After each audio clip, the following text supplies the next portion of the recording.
We're live. Here we are are. Live. Do we have audio? Audio check. Hello there. Hello. YouTube Oh, hey, look at that. Well. It's a good day in Tamriel. Hello, everyone. I am Salem, and I am joined here by Andrew Chesney. And we're going to play some Elder Scrolls. Woohoo! Now, Ches here does not know how to play this game. So that's correct, right? Genuinely correct as well. Okay. This has been kind of around the office for the last 12 to 18 months in various forms, and I've deliberately stayed away from it because I have too many other things to be doing in my job and like getting the current production runs out. So this is I've seen it from 6 or 8 feet away. I've looked over people's shoulders and I've heard conversations, but I have not played this in any way, shape or form. So I am the test subject for this demo playthrough. Perfect. I do also just want to clarify as well. So this is that demo kit that we sort of made ahead of time. So naturally, as this game is still in development, there might very well be some mechanics, especially like specific stats, of course, like enemy stats and things like that. As we, do more and more play testing, those numbers will get adjusted. But I just want to clarify if anyone is watching this in the far future and they're like, wait a minute. That's not how I'm currently playing it now that I have the game on my own table. So anyway, I just wanted to put that out there that things may be subject to change, but for the most part, this should hopefully give a very clear understanding of what kind of game this is. And yeah, things like that. So we will just go ahead and jump right into it. So what do we do first? How do we start a campaign? Well, like with any good Elder Scrolls game, you start with your character. So the first thing we're going to want to do is select who we are in this world. So we have 2 race cards here, right? Is that yes? That's what we've currently got made, and there are more in the starting. Correct. I believe we have all of the sort of the core races that you could pick to play as, like in the video games, and then there is as Josh Wagos was sort of pointing out, there's going to be a male and a female side. Yes. And then I believe we already hit the stretch goal because there's 2 of each. And so that means like if you're playing a 2-player game, we could both play as Argonians if we wanted to. But before that stretch goal, it was going to be like, okay, well, one of us should probably play as a male Argonian, one a female Argonian, so we don't get them mixed up. Like especially when we're looking at the battle map, be like, wait, was that you or me?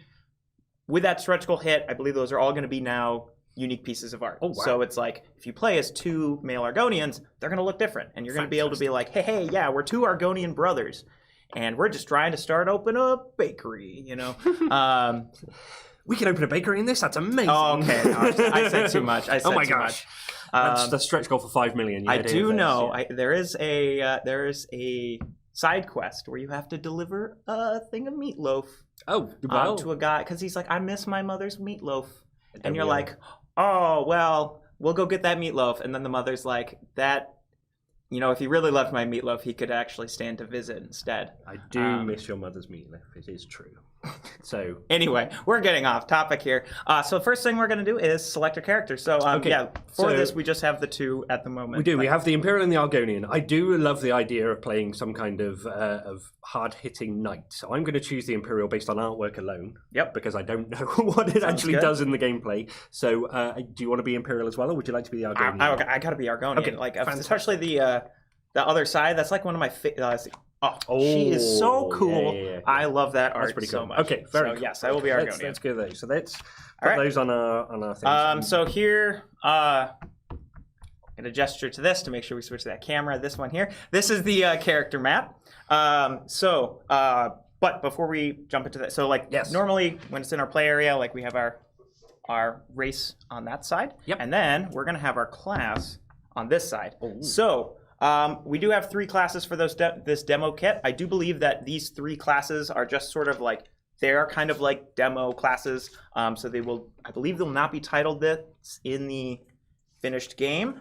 But for the purposes of this demo, they're going to be things like the mage, the thief, and the warrior. Sure. But in the actual final game itself, these classes are going to be a lot more along the lines of the classes that you know and love from Elder Scrolls Online. So they will be like the name, the specific named classes. Gotcha. Whereas here we just sort of have these generic ones that we're working with the demo. Yep. So we've got the mage, the thief, and the warrior. There are 2 of each. So we could both play 2 thieves if we wanted to, or 2 warriors. But I will let you choose first. Well, I think I'm going with my theme. I think I'm going to go with the warrior setup this time around. I do love hitting things in games like this. So I feel like somebody with armor and a big axe having a warrior is probably going to fit my my thought for this. Sounds good. And I'm going to just explain my thought process a little bit here. So if like the people watching can start to, because you're coming at it brand new. I've been working with this game for a while. So, but I kind of want to show off just some of so like you've got the role playing kind of aspect. Like you're like, oh yes, I'm going to be this big fighter Imperial. I'm going to just hit stuff. Yes. And it's kind of like the role playing, like, don't care what the mechanics do. I just want to hit stuff, or like figure it out afterwards. Figure it out afterwards. Like I'm talking about like the min-maxing or like meta building, things like that. Whereas for me, so I'm going to play an Argonian. Now I picked her because she looks amazing. But she also has like this race ability called War Scales, which once per battle, she can essentially completely tank a hit. Ooh. Just brush it off, like no problem. And so, because of that, because I know I want to kind of lean into that, I'm actually going to play as the Thief, which has an ability where I can essentially kind of like drop a smoke bomb and, become undetectable. Because what I'm hoping to maybe then be able to do in battle is like rush up to people, kind of like alongside you. Yep. Maybe I can tank that first hit, especially if there's like a really nasty enemy we haven't been able to kill just yet. I'll tank that first hit, and then once that War Scales is gone, and if I'm ever in any danger, I'll just smoke on out of there, and then you can take the remaining hits. So I'm going to leave you alone in the fight, so I live. I think that sounds fine. Yes, it's going to be. Question mark. Anyway, so we've got the Thief, and I'll put that on the right. Okay. So now, as far as how we actually build a character out goes, so there is also going to be a race-specific type for setup. So, for example, for the Argonian, I can reduce my starting stamina by 1 to draw 3 relics and choose 1 to keep and shuffle the rest back into the deck. So it's essentially like, all right, do I want to put myself at a little bit of a disadvantage with my stats, but I get to keep a relic. Not only I get to keep a relic, I get to pick from 3. So it's not just a random one. So there's a good chance I'll draw something that I can actually get good value from. Sure. And I am actually going to go ahead and do that. But as far as like the rest of this goes, so one thing I just want to point out as well, that's already changed, all of these health stats. So this says 4 for the Argonian. Those have all increased by 1 across the board. Okay. So that will be 5, and we actually did update our little token to mark 5. So the way building out a character works, and they kind of mentioned this in the Q&A, but as we can get into more detail. Yes, please. You can slot these stats, so you're going to have 4, like sort of your starting stats. You've got your health, you've got your magicka, you've got your attack or proficiency, as it's alternatively called. Like I said, some of the naming things, and they mentioned this in the Q&A as well, things have gone through a number of different like naming things, so we're just sort of really trying to narrow that down. So I do apologize if I ever use the wrong term for something. That will all get ironed out. The pitfalls of playtesting in games through various iterations, for sure. And then the last one here, and then like same with the color too. Like you'll notice like, oh, attack's purple and this is green. Like those will all get cleaned up and consistent. Right. So yeah, this is like attack or proficiency. That's just sort of like your standard attack dice. They just do damage, but they'll still go into cooldown. They'll still mainly physical attacks, your bows, your swords. Yep. Yeah. Good point. Physical attacks actually, because magicka, you cannot use those standard attack dice for. And then the last one is your stamina, and that's both magicka and stamina are like kind of how many dice you can roll per engagement. Okay. So if you're doing magic-based rolling, it's going to be magicka. If you're doing stamina-based rolling, it's going to be stamina. Okay. Stamina is also how many spaces you get to move during combat, and that is not tied into like if you move, that does not cut into the number of dice you can roll. You just get to move. Of course, because a game like this, you want to be able to move around the map and still hit things as efficiently when you get there. And like with the battle map being decently large, but then especially when you get into delves or dungeons, and you have these big sprawling maps and you have to like, oh, I got to get over here, Okay, so where we slot these in, So we get to choose where we slot these in. And of course, once we start getting starting skills, we're going to have to slot these in places as well. Okay, yeah. And these are going to start to encroach in on each other. So as like I level up health, whatever I have here, I'm going to have less available stuff to grow. So if I really, really want to go into magic, I probably don't want to put magic across from something that you want to go heavy I into want to go as well. heavy into as well. Okay, I like it. So, but I think for my build, I think I'm just going to go right down the line. I'm going to just do just like this, keeping my options open for now. And then next, we've got, there they are. You've got these little... Oh, they're wonderfully well sprayed. So, to any CTG familiars out there, I was told not to compare.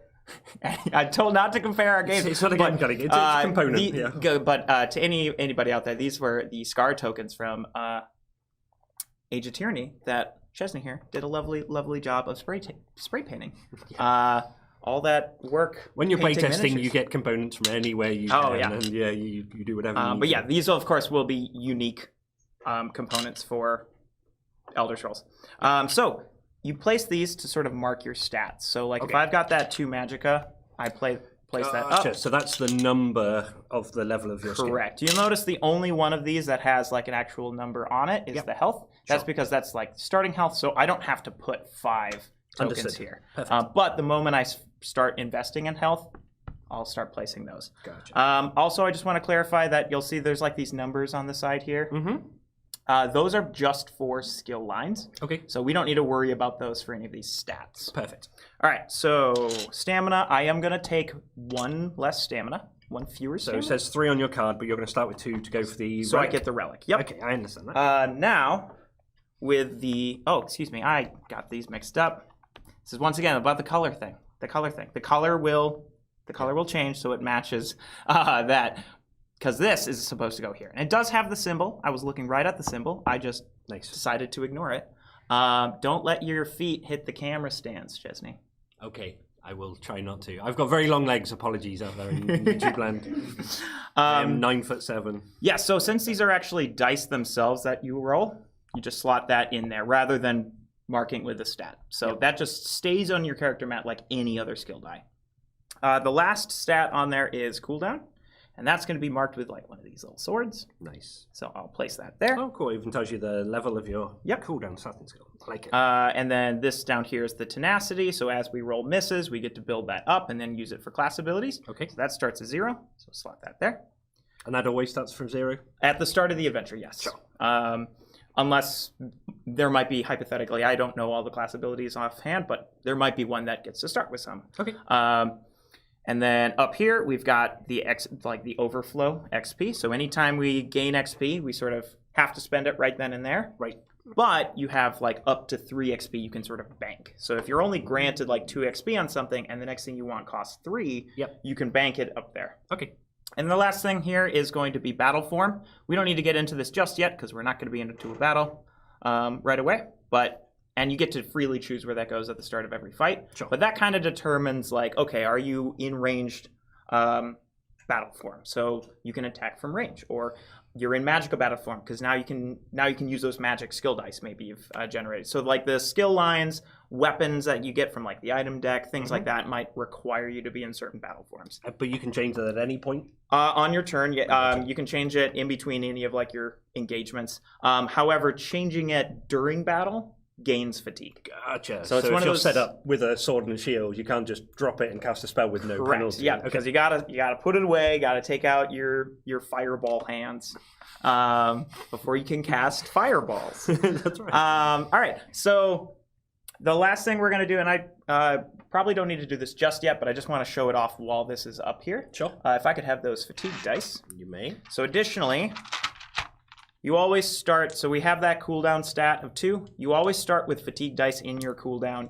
equal to your current cooldown stat. And that actually, too, every time, like when you finish a battle and your whole cooldown gets to clear out, that always sort of repopulates. It's sort of a way to make sure it's like, hey, unless you have a way to remove those, like before a fight or an item or something, that is going to sort of provide a little bit of a gap between you getting your stuff back Sure. from that first turn. Yeah, you can't just always spam your best skill Right dice away. and Yeah, I things mean, like just that. keep getting that's it good. over and over. Yep. Now, I understand that these are the plain components for playtesting. Yes, we've But already hit the upgrade, right? We have. I do believe we have marbly, swirly, amazing very versions marbly. of these now. So Okay. I think that was very pointedly shown to us before we started playing, that it's like, yeah, we have cool marble versions. I love it. All right, so last thing I need to do before we can sort of get you all situated is we need starting skill. Oh. And so for the demo, we have 4 starting skills. 4 starting skills. We've got sneak. So if you want, so even though I took thief, I mostly took thief for the class abilities. Like, Gotcha. you know, so I'm really not playing super role play where you might be playing a lot more role play. Right. And that's sort of like when people were asking, like, oh, does this game have role playing elements? It's got, because it's like your own character, it's got a little bit more freedom to sort of role play a character you want to play as, but by no means is it required. Like, so I am a thief, but I'm not even thinking of taking sneak just yet. Yeah. I'm going to take something different. There are different kinds of thieves. Yeah, exactly. I'm like, You could be a banker. oh. All right. So We'll edit that out. It's not live or anything. It's not. Yeah. All right. So we've got sneak. We've got one-handed. Yeah. So that's going to be like a sword and shield. So Sure. Yep. that one's really good for doing for attacking and defending. Attack and defend. I know, in one game. Oh my gosh. Deep cut. All right. Anyway, we've got destruction magic. So fireball. Yep. Kind of stuff. And then we've got restoration magic, which is like the nice healing magic. Aw. It's all nice and sweet. So I'm going to take destruction magic. Nice. So, and then this is where I'll choose to place it. So like, I don't like, so if I'm thinking ahead, especially thinking of like the long campaign kind of stuff, there might be a skill I want to invest more heavily than destruction magic. So I'm actually not going to place it across from health. I'm going to place it across from my proficiency or my attack. Okay. And now this is where these numbers matter, because you'll only start at level 1. Yep. And so there's like this little icon, like little line there that that's pretty points clear. to level 1. And then you also get to start with 2 level 1 dice. So let me get one of the 2 level 1 So dice. if you want to show that off there. Let's have a So look at the destruction only list. has 1 type of die for level 1. So I just get 2 of those. I don't have to choose between 2 different types of dice. There's just that one. And for anybody taking a look at that sheet, you'll see that it's got like 3 symbols on it. That's the reference guide that tells you what the different symbols on the die mean. Gotcha. To sort of see like what 2 different dice look like, we could look at the level 2 dice down here. Sure. And that's going to be 2 separate dice. Okay. Okay, so then I get to place these. And then since this is a skill on the right side, those skill dice are going to go towards the left. So if I were to heavily level up my attack, they would start to conflict. Okay. All right, lastly then I just need to get my starting relic. I'm going to draw 3. And we've got Scamp Crusher, which lets me take light fatigue to ignore enemy defense, which is really good because defense in this game can be very tough. We've got the Berserker's Medallion, which essentially lets you take a second turn. Yep. However, you have to die if you want it to let it refresh. So That doesn't sound healthy. oh no, not at all. And then last we've got Fork of Horripilation, which is sorry, I was trying to sound it out. If your magic stat is even, act as if it's 1 higher. So I could use that, but I really want the Scamp Crusher because I know defense can be tough. Defense. All right, so this then shuffles back in. Okay. All right, and so now. Does that all make sense? Because now we got to build your character. I mean, it makes sense because you said it makes sense. So let's see how my character builds. All right. Okay. Did we want to move that? Yeah, Swap the spots. let's slide this over. Okay. I'm not sure if we didn't design this like the dart mat that you can pick it up with all the dice in it, but I think it's pretty close. Oh, there we go. It does. It stays absolutely solid. It's mostly because of this fatigue. The fatigue one needs to be like, whereas like if it's just these other ones, it's a little bit easier, and that's going to be good for like when you're storing it in between sessions. Okay. So you want to be a warrior. I want to be an Imperial warrior, so nice and straightforward and big and hitty. Big and hitty. I am I'm almost certainly going to choose the one-handed proficiency. So okay, let me get you one of those little tokens. All right, so you've got 5 tokens to place here because you got your other. So I've got my dice just and here. then what is your starting like option? So the setup order, the one below. So I've got 2 things written on my card. You can tell me what each of them means. I've got disciplined acumen. You have additional option for town action. So I'm guessing we're going to wait for when we go into a town to do that. So train. I get 3 tenacity when I train or something. So looking forward to understanding what that means.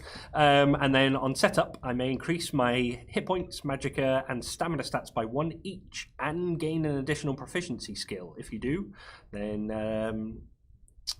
they must be slotted as opposing each other. So health, magicka, stamina, and proficiency must be slotted. So that means they're encroaching on each other because I get more of them. Correct. So I can start with more options, but it means I can't just go super crazy on them through the game. Yes. Okay, that's there's pluses and minuses to those. Yep. I think I'm going to take the extra stats because it's offering it to me, and I think in most games like this, you should take what they offer and see how it works out, and then decide if it's not good. Sounds good. So my health is 1 higher than it says here. Yep. So that just base health is going to be 1 higher, so it's going to be 4, and then you're going to get a +1 to that health. Oh, because you're doing this startup. Yeah, so so get that'll plus go to like that.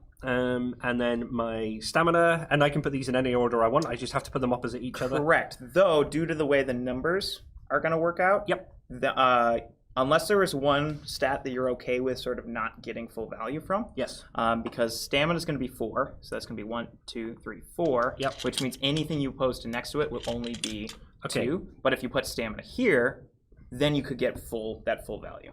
Does that make sense? It does. It does make sense. I'm gonna leave it where it is. Okay. And I'm then gonna put magicka opposite, and that's gonna be my one. And if you're sort of thinking like, oh, I'm not going to invest in magicka too much, then this is a totally great option because then it allows you to both build these 2 out. Right, and that's larger. my proficiency. Correct. Let me get you one of those. And you have 3 because of the +1. Attack with the +1. Yeah, I get up to 3 proficiency. Boom, boom, boom. And I'm going to have that as my one opposite the health to give me the most amount of room to move into. Sounds good. So I want to hit things. All right, and then I have a little sword which I've just thrown away. So let's see if I can find that. I've got more swords over here. There we go. Now we found it, and that's on 2 for my cooldown. So I get 2 of those, and then so tell me. So this is my my one-handed choice. So as we can see on the overlay here at the moment, subject to change obviously with all graphics, but very easy to spot that this symbol came from this. So that kind of helped me there. And also you'll notice that what's the word I'm looking for? Reference sheet has that green background. That's to let you know that it uses stamina. Whereas, for example, the destruction has the blue, so it's like for the magicka. Gotcha. So it's attached to the stamina die. Correct. So all of these skill line reference sheets are either going to be green or blue. They also do have the symbol at the very bottom as well, which sort of like tells you what like battle form they need. Or no, sorry, not what battle form. I forget the word, but like what of the 3 types it falls under as well, which that's for like trainers. Sure. Okay. So you got trainers later. Yep. So so my sword, we did that, and you gain 1 additional proficiency skill, which was this here. Yeah. That was that one over there. Because these are skill dice. They'll work the same as any other kind of skill die. Excellent. All right, and then so you're going to start with 2 level 1s. Now, like with destruction, there is just the 1 option for level 1 dice. Sure. Also, sort of for anybody curious, like with the class cards and race cards, there are 2 of every class, or say, excuse me, 2 of every skill line available. So if we both wanted to take one-handed, we could have.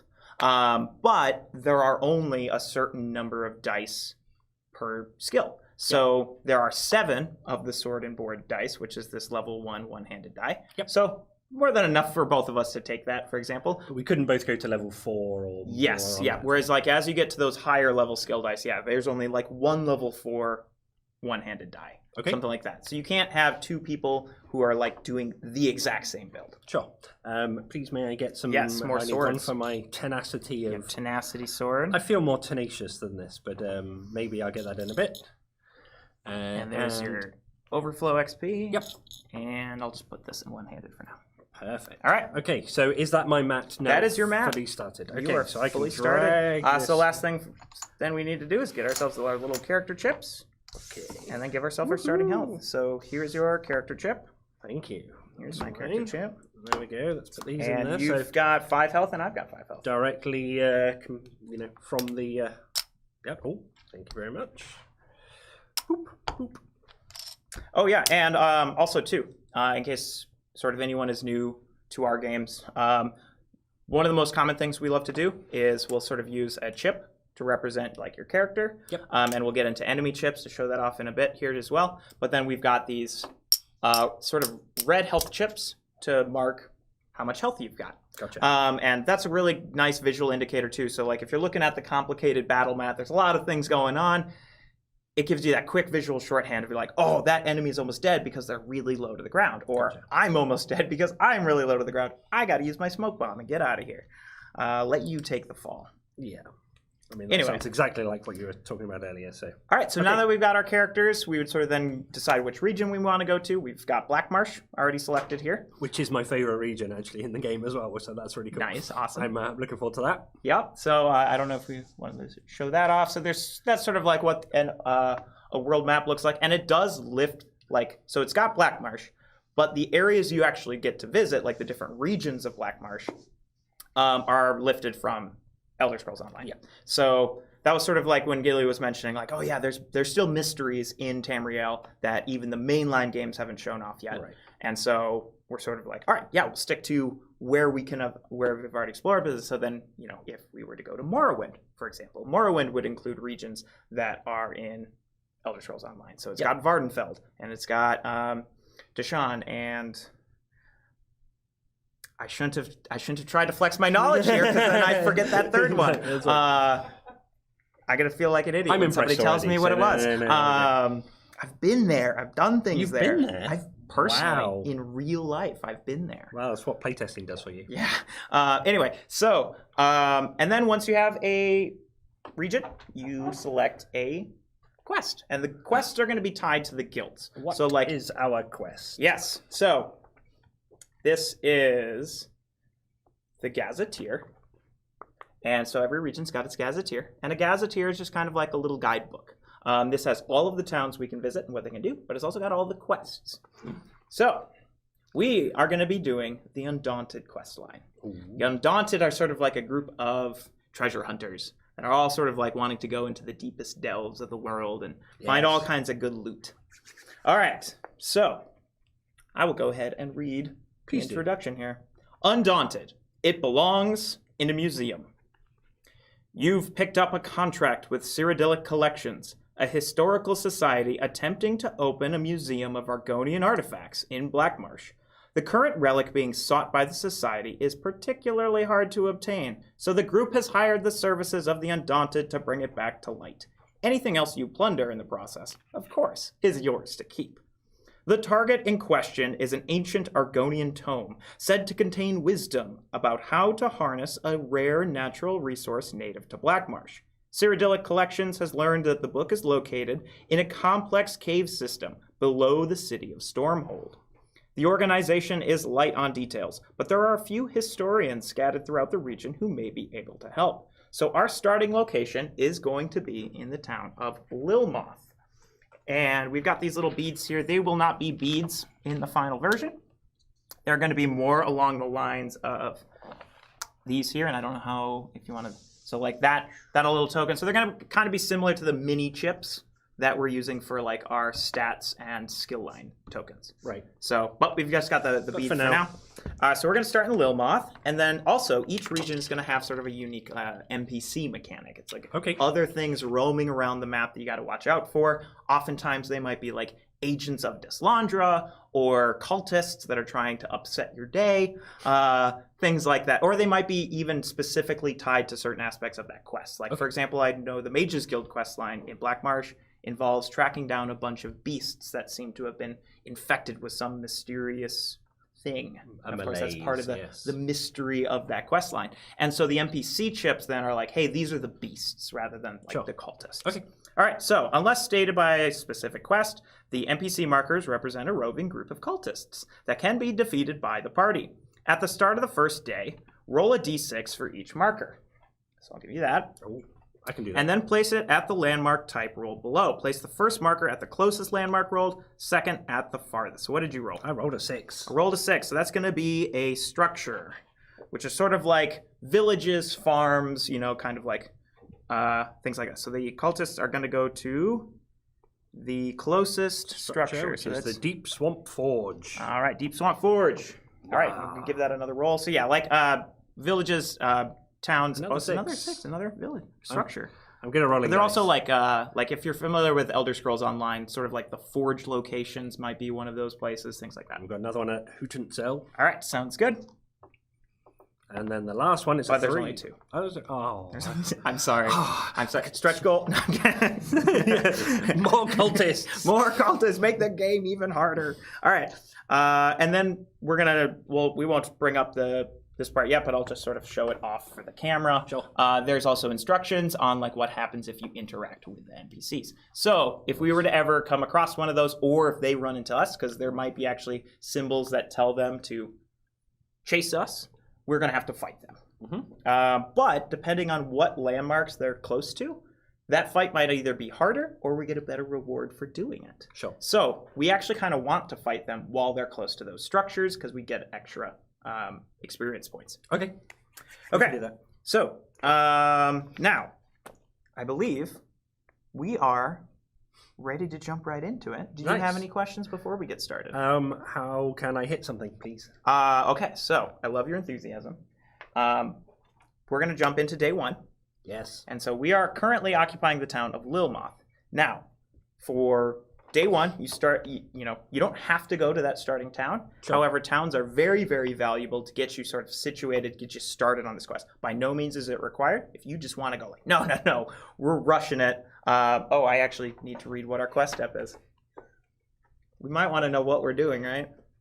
I mean, that's kind of what we're here for. That's what we're here for. Sorry, we fit in great with the Undaunted. Okay, so our main quest objective is we want to travel to Stormhold, and it's recommended we do this by day 11, which is like essentially like the last day we have on the quest. So Sure. This is our final.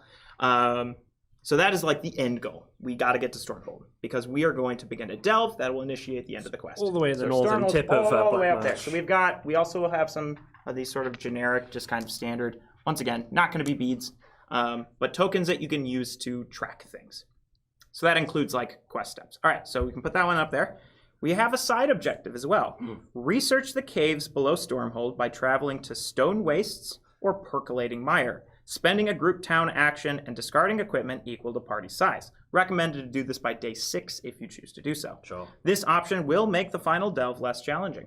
Okay, so we've got Stone Wastes just here. And Percolating Mire up there. Percolating Mire. That All makes right. me want more coffee. I like that one. What? Percolating Mire. It sounds like you percolate coffee, right? Oh, do you? I don't know. Oh, in a swamp? Well, depends which kind of coffee you like. I was trying to come up with a joke, but I can't. No, I'm we like not Folgers. funny. So, okay. All right. So, we are starting in Lilmoth. And once again, this is sort of back where I was. We have the option to just go for it and just get moving. So when you do like the overland travel phase, you get to move, depending on the region you're in, will dictate how many spaces you get to move. Yep. We get to move 3 spaces for Black Marsh, which is, I believe, a little bit less fast compared to other regions. And part of that is because it's a marsh. It's a big black marsh. Harder to traverse. Harder to traverse, yes. However, as we're moving around, you can always choose as a party to move additional hexes at the cost of gaining light fatigue. So essentially, be like, we can push ourselves further through this swamp, but we can really rack up that fatigue track by doing so. Okay. Alternatively, we could choose to visit Lilmoth here for day 1, just help us get situated, grab a bunch of items, maybe train some skills. So that would take the whole day. And That would be the day, yes. Sure. I think we should look around the town. All right, let's do it. Because we want to show off how towns work as well. We want to show off that. I want to see what the town does. I want to see if there's any extra cool kit I can add before I go smack things. You will get something cool. Trust me. I know what you wanted, and you're gonna get it. All right. Okay, so here is kind of like what a town will look like. I don't know why I'm holding it up. I can put it down here. put it down here. I believe these will get a little bit more consolidated space-wise. Yeah, there's much more work to be done on Yes. this. Yeah. And then, of course, like it'll have like a little bit of information, like lore. As one of the Joshes said, it's mostly just lorem ipsum, which is just sort of autofill text.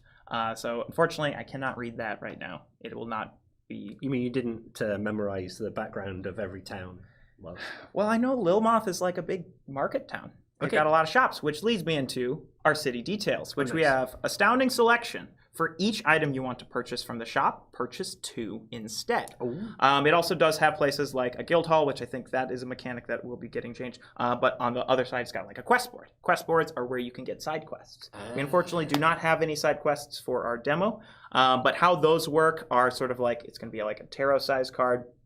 And it's got a bunch of like requirements of how you can complete it. They might tell you like, hey, during your battles, kill a bunch of beasts. Sure. Or it might be more specific, like go to the southernmost ruins of your region and fight these cultists and steal their tomes, things like that. And then it gives you bonus rewards. Next we've got is the shop. And the shop is going to tell you how many items are going to spawn and how many relics are going to spawn. And when you take a town action, so we're both going to be given 2 individual town actions. So you've got 2, I've got 2. And this is kind of like the currency. There isn't gold in that strict sense. The way I like to think about these is almost like you're cashing in notoriety. Like we show up at Lilmoth and they're like, oh, you're those adventurers. Like, please take some of my items. And then there's also trainers. And training is very important because that is how you can potentially get higher level skill dice down the line. So we started at level 1 for our respective skills. If we wanted to increase those, this is where we do it. This is also where we get new skills. So if I wanted to pick up one-handed, for example, or you wanted to pick up, stealth or sneak, this is where we could do that. Sure. The last option is the town square, and these are going to vary from town to town. So this is Cyrodiila Collections, which is the museum we're actually working for. So this is where they're based, or they have a outpost here. You may trade in 1 relic for 1 experience point. This does not count against your experience point total.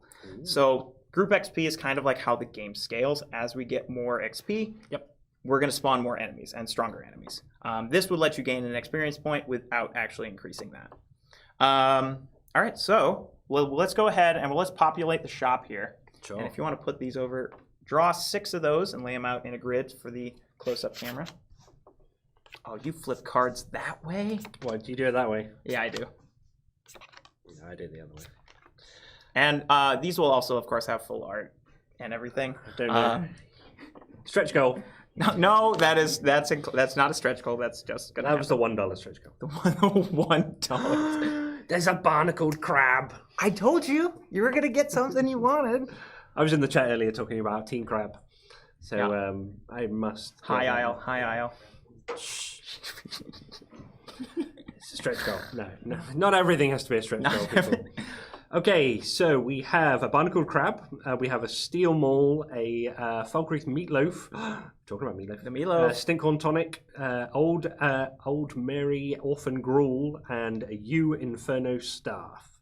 So without going through every single one of these, so in this there isn't gold per se. Correct.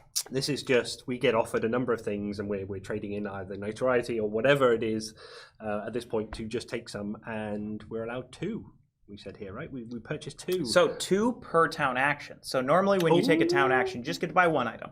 But because of this town selection, we get 2, which means if there were 4 items you wanted, you could take all 4 because also your inventory is capped at 4. Okay. So just as a heads up though, because if we get into a future battle and you want to go lockpick and grab some items that just show up on the clash mat, you would have to discard something if you're already at 4. 4, so 4 items is the maximum. Well, is there anything else for me to do in this town apart from peruse the shop wares, would you say? Otherwise I'm going to... So, unfortunately, this Lilmoth, they're not really super well known for their combat. Sure. So, because they are like a market town. They only have a level 1 combat trainer, which your one-handed is a combat skill line. Yep. And so it's already at level 1. So you actually can't train it further because it's already at level 1. So the only other thing you could maybe do is get a magic I know, I'm getting to that. You think I was naturally transitioning into that, and you had to Quite on set. Yeah. If we could please leave the talking to the talent. Thank you very much. Wow. I'm sorry. I couldn't help myself. There's 150 more people just tune out. Oh, yeah. And we just... Okay, so... I'm not going to train into any other skills right now. Yep, because you do also have your... Imperial ability. So this is where I can have the options to think. Cool. So my training, I can gain 3 tenacity, and that is just a whole action. That's one of your 2 town actions. Boom. And tell me again what tenacity would do for me. So tenacity is essentially like a resource you can then spend to do these like class abilities. Sure. And normally those are going to be generated like anytime you would roll essentially what is a miss. Yep. Which is marked by like the little tenacity icon, yep. which is a it's an icon, but it's like one of those icons that's like it's a non-icon icon because it is a miss. That's the regular one. And you would still put whatever die you rolled into your cooldown, but then you'd gain a tenacity. Sure. And then you can cash it in during your turn to do one of those like class abilities. And you can do multiple different ones in the same turn. You just can't do the same class ability twice in the same turn. That's like really the only restriction. Additionally, one other aspect that's really important about tenacity, since we're gaining it outside of battle here, that implies that it does not ever go away until you actually spend it. Nice. So you could then, in a battle, try and like farm tenacity before you end that fight because it's not going to clear. It's not. It's going to stick with you until the next. So whenever you use it. I'm in for some tenaciousness. All right. So you got your tenacity there, and then I'm not going to go through all of them because I'm just going to take the barnacled crab you would. and a steel maul because it says weapon maul and I want to hit things. So there we go. Now keep in mind that weapon does have this little icon at the top, which is the heavy weapon icon. Sure. So that means when you use it in combat, if you want to actually get its ability, you have to be in the heavy weapon battle form. Gotcha. So just putting that out there. Oh, that's really awesome. All right. For me, I am going to take the Stinkhorn Tonic. Please. You would. I don't know what that means. And then I will take. Well, I would take that staff but I already have the Scamp Crusher, and the Scamp Crusher is just sort of a tool. I don't need to be in a specific weapon type. So I am going to take the. Would you like to remove fatigue or gain HP? I'm gonna take the meat. Or no. I'll take the gruel. The gruel. The gruel. Thank you. And then for my second action, I'm going to increase my destruction to 2. Okay. And that came from the training that we were allowed in there to do level 2. Okay. And these go to the bottom of the pile? Bottom of the pile, which you've got. I do have it. There we go. All right. Okay. So, any questions on towns? No, that was a fairly straightforward day of shopping. Yep. And because, we were learning, towns are really meant to be like, as you start to get familiar with what you can do in towns, obviously, each town is going to be different, but they're pretty quick. Like, it's like just sort of what do we want to do? Oh, shop or do this special. Yeah, I mean, that was my very first town ever, and the choices I had were pretty straightforward. Yep. I think, the number of items you look at and reading those is going to be the thing that takes the longest, and I think that's probably quite straightforward once you're in it for a little bit. So, no, love it. All right, so that does mean we're going to move on to day 2, but before we do that, we're going to have to move the NPC chips. And so how that works is every encounter card is going to have a little symbol at the top. So even though we didn't do an encounter card, we still draw the top card and resolve it based on its symbol. And so that symbol there is kind of like a little dot in brackets, right? It sure is. All right, so that is, unfortunately, we're going to have to reduce our party movement by 2 on our next day. Oh, no. And the NPCs are going to move 2 hexes towards us. Oh. So we just go like 1, 2, and 1, 2. So essentially we're going to get bogged down in this marsh. The puns are real. I mean, was that really a pun? I just put an emphasis on it to give it the illusion that I was saying something clever. Okay. Had the cadence of a joke, but if you read it on it's nobody spoke. All right. So then that encounter card is then discarded. Okay. Or put to the bottom, I should say. Okay. All right. So then we move on to day 2. Oh, and one other thing too I should mention. I don't think this has been shown off just yet, but we've got like this group XP counter, which stretch goal, that little cool fancy magnet thing. I'm super excited for that. But we started at 2 XP because it's taking into account those 2 free dice we got at the start. Sure. Okay. And I'll get into how we spend XP once we actually get some more to expend. Gotcha. But that means like it doesn't start at 0, because then if we were going to go into the first fight with 0 XP, 0 times no matter player count means 0 enemies would spawn, and that's not going to work. So you do start with that 2 XP. Okay, so we get to move. We only get 1 free movement though. Any additional movement? All right, we're just going to do that. Well, that's our 1 free movement. Do we want to?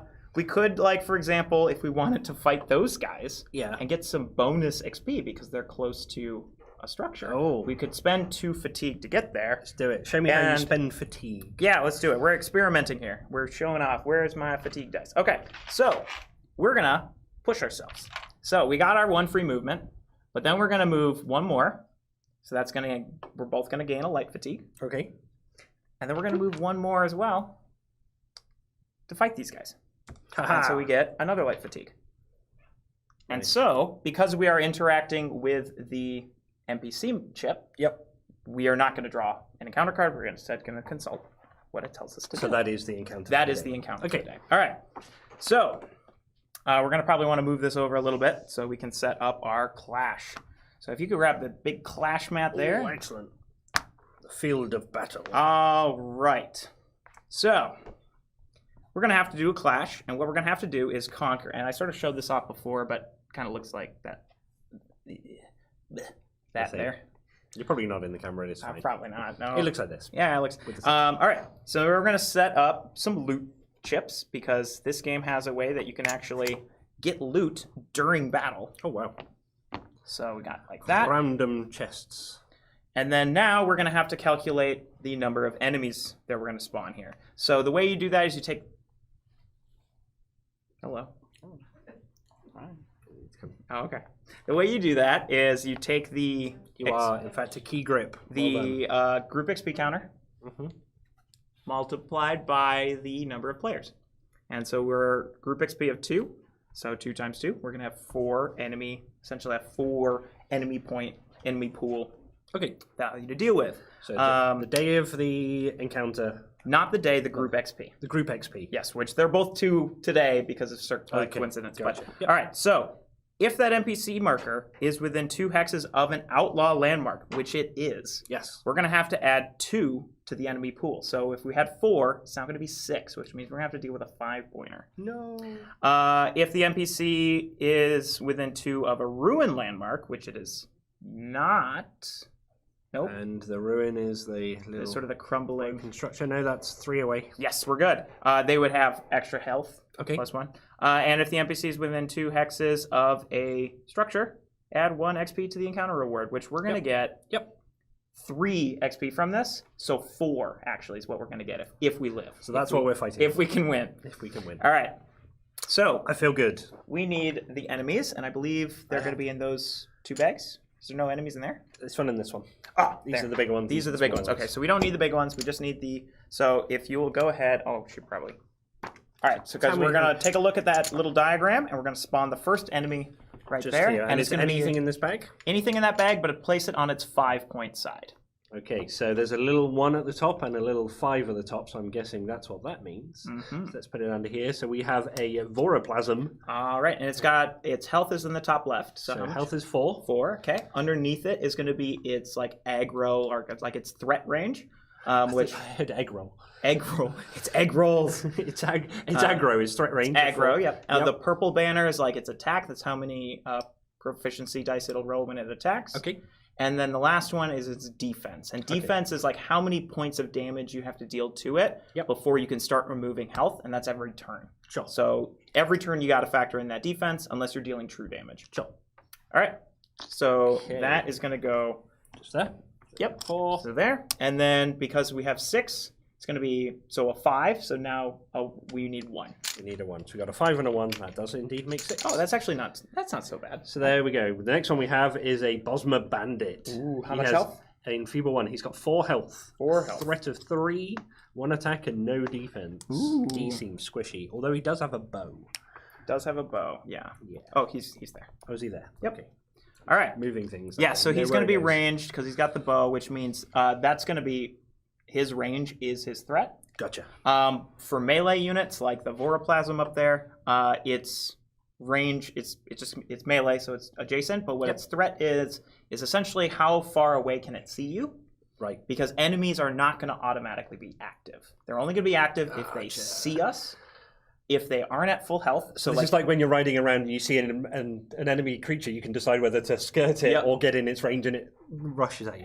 Yep. I love it. Yeah, so they'll activate if they're also not at full HP. So it's like if you shoot them from afar, they'll be like, "Oh, something's up," and they'll engage in the battle. They'll also engage in the battle if they see if there's like an ally of theirs that is injured as well. Sure. So essentially, like if the Voroplasm sees this Bosmer bandit get hit, the Voroplasm is like, "Oh no, Steve's injured. I gotta get in this fight," and it's gonna hop in the fight. Yeah, the plasm not canonically named Steve, but no. All right. Okay, so we can go ahead and jump right into it then. So we're gonna spawn somewhere on these entrance tiles, as well as whose turn order is gonna be based on who has the highest stamina. So we both get to take our turn before they get to take their turns. Okay. So you're gonna go first. I'll go second. Yep. I'll just hang out right there. So we're already essentially in. So we're probably not going to... and for the most part, because the Clash map is a little bit on the smaller side compared to Delves and Dungeons, usually in Clashes, you're going to just get right into the thick of it. You're going to, there might be some strategies where you can like maybe keep one of the farther spawns away for a chunk of the fight. But for the most part, things are going to spot you. It's when Delves and Dungeons where that threat range becomes a lot more dynamic. And is there anything I need to think about when it comes to the terrain on the tiles? Is it slower through anything? Do I need to stop for any reason? Nope. Apart from that. Clash mats, all the tiles are going to sort of work the same unless an encounter says otherwise. Okay, perfect. Delve tiles might have specific Delve cards that'll tell you things change how it works.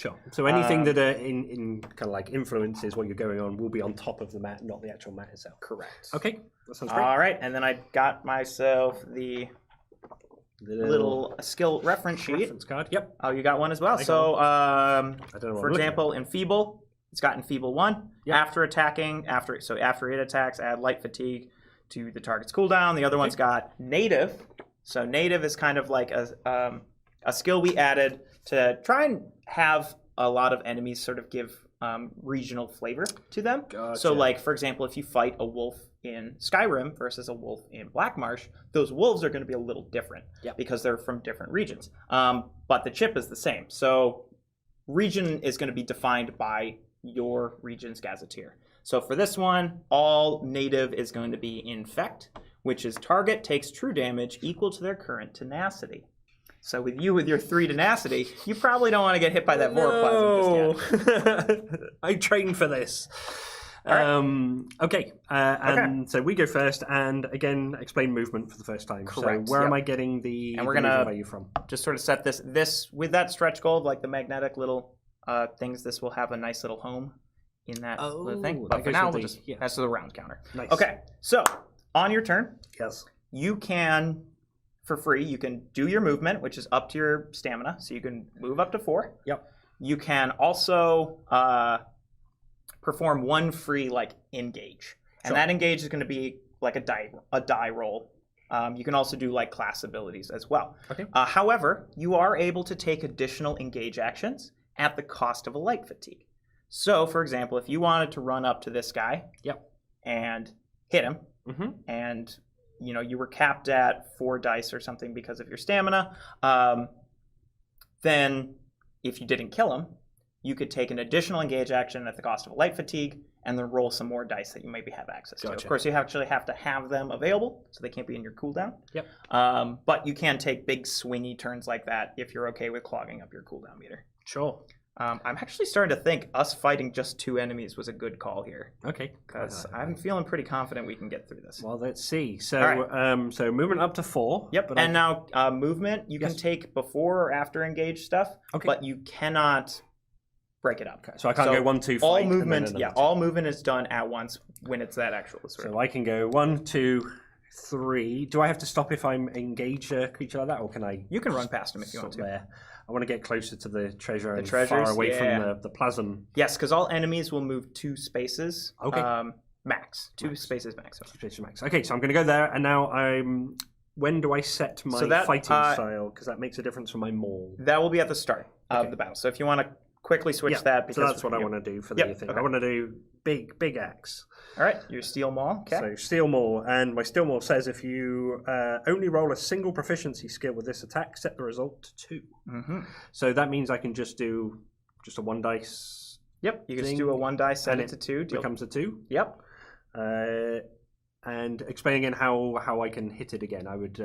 Yeah. So I assume you want to kill it, right? Yes, you want to kill it this turn. All right. How do I use my dice? So your first engage action, and this is sort of like the free engage action you get. Yep. You're going to choose how many dice you roll. Because of the steel maul, you're only going to roll 1, right? Because you want to set it to 2 instead of rolling. Yes. So you can set it to 2, and you just don't even need to roll it. Normally, you'd give it a roll, but here, you're just setting it to 2. It doesn't have any defense, so it's just going to take that. Nice. All right. That's then going to go into your cooldown. Okay. Now, since it's still your turn, you don't want to end your turn just yet. Yep. You can be like, all right, well, I want to take another engage action. Yes. So that's at the cost of a light fatigue. Gotcha. And now you can do your second engage action, which could be another steel maul. Another steel maul. Just keep hitting it with this big maul. Why not? So that'll then. I take one of those out, set it to 2. Set it to 2. Do the 2 things. Yep. Kill the creature. This guy will just stay here for now, just to mark that there is an enemy that's defeated, so that this guy would see it. Yep. Granted, he would have seen you anyway, and I'm going to hopefully run in there and do some damage myself. So. Okay. But I'm in. And then that'll clear at the end of the round. Sure. All right. Did you want to do anything else? I do not. I don't know if there's really anything you can do at this point. No. Well, you could spend like one of these, for example, if. So I've got such wonderful things as throwing a knife, quick draw, and wrestling, or an arcing swing. So this is 1 free proficiency skill against any enemy up to 3. So 1, 2, 3. It's 4 away, so I don't get it. So I will pass. You could do quick draw if you wanted to, because your range is equal to whatever stat you're using for it. So if you're using archery, for example, or ranged weapons, your range is going to be equal to your stamina. And if you're doing magic, your range is equal to your magic. I'm going to see what you do and then decide in my second movement. So I feel comfortable that I'm hitting the bandit enough, and I've got my back protected. Sounds over to you. Plus, we don't want to kill these guys just yet, maybe because we want the loot, right? Right. Like we want. Oh yeah, that's good. I don't know. Like I kind of want to stay alive, so we just get the loot. Okay. All right, so I'll go. I only have 2 movement though. What is your ranged ability? Oh, jeez. My range is not very good either, because, taking that stamina hit, like, I'm glad I got this. Don't get me wrong. I'm very glad I got this. In which case, actually, I'm not going to have as exciting of a turn as you. So I'm just going to go there. Okay. And I'm not going to do... because the most important thing, at the end of your turn, clear dice from your cooldown equal to your cooldown stat. Hit your cooldown. And that's what... Yep, so... Take those out and slide those down. Yeah, so that's... So even when you even when you don't have like a turn where you really roll anything, you're still getting to clear out that fatigue. So then you can maybe build for like bigger turns in the future too. So that's actually all I'm gonna do.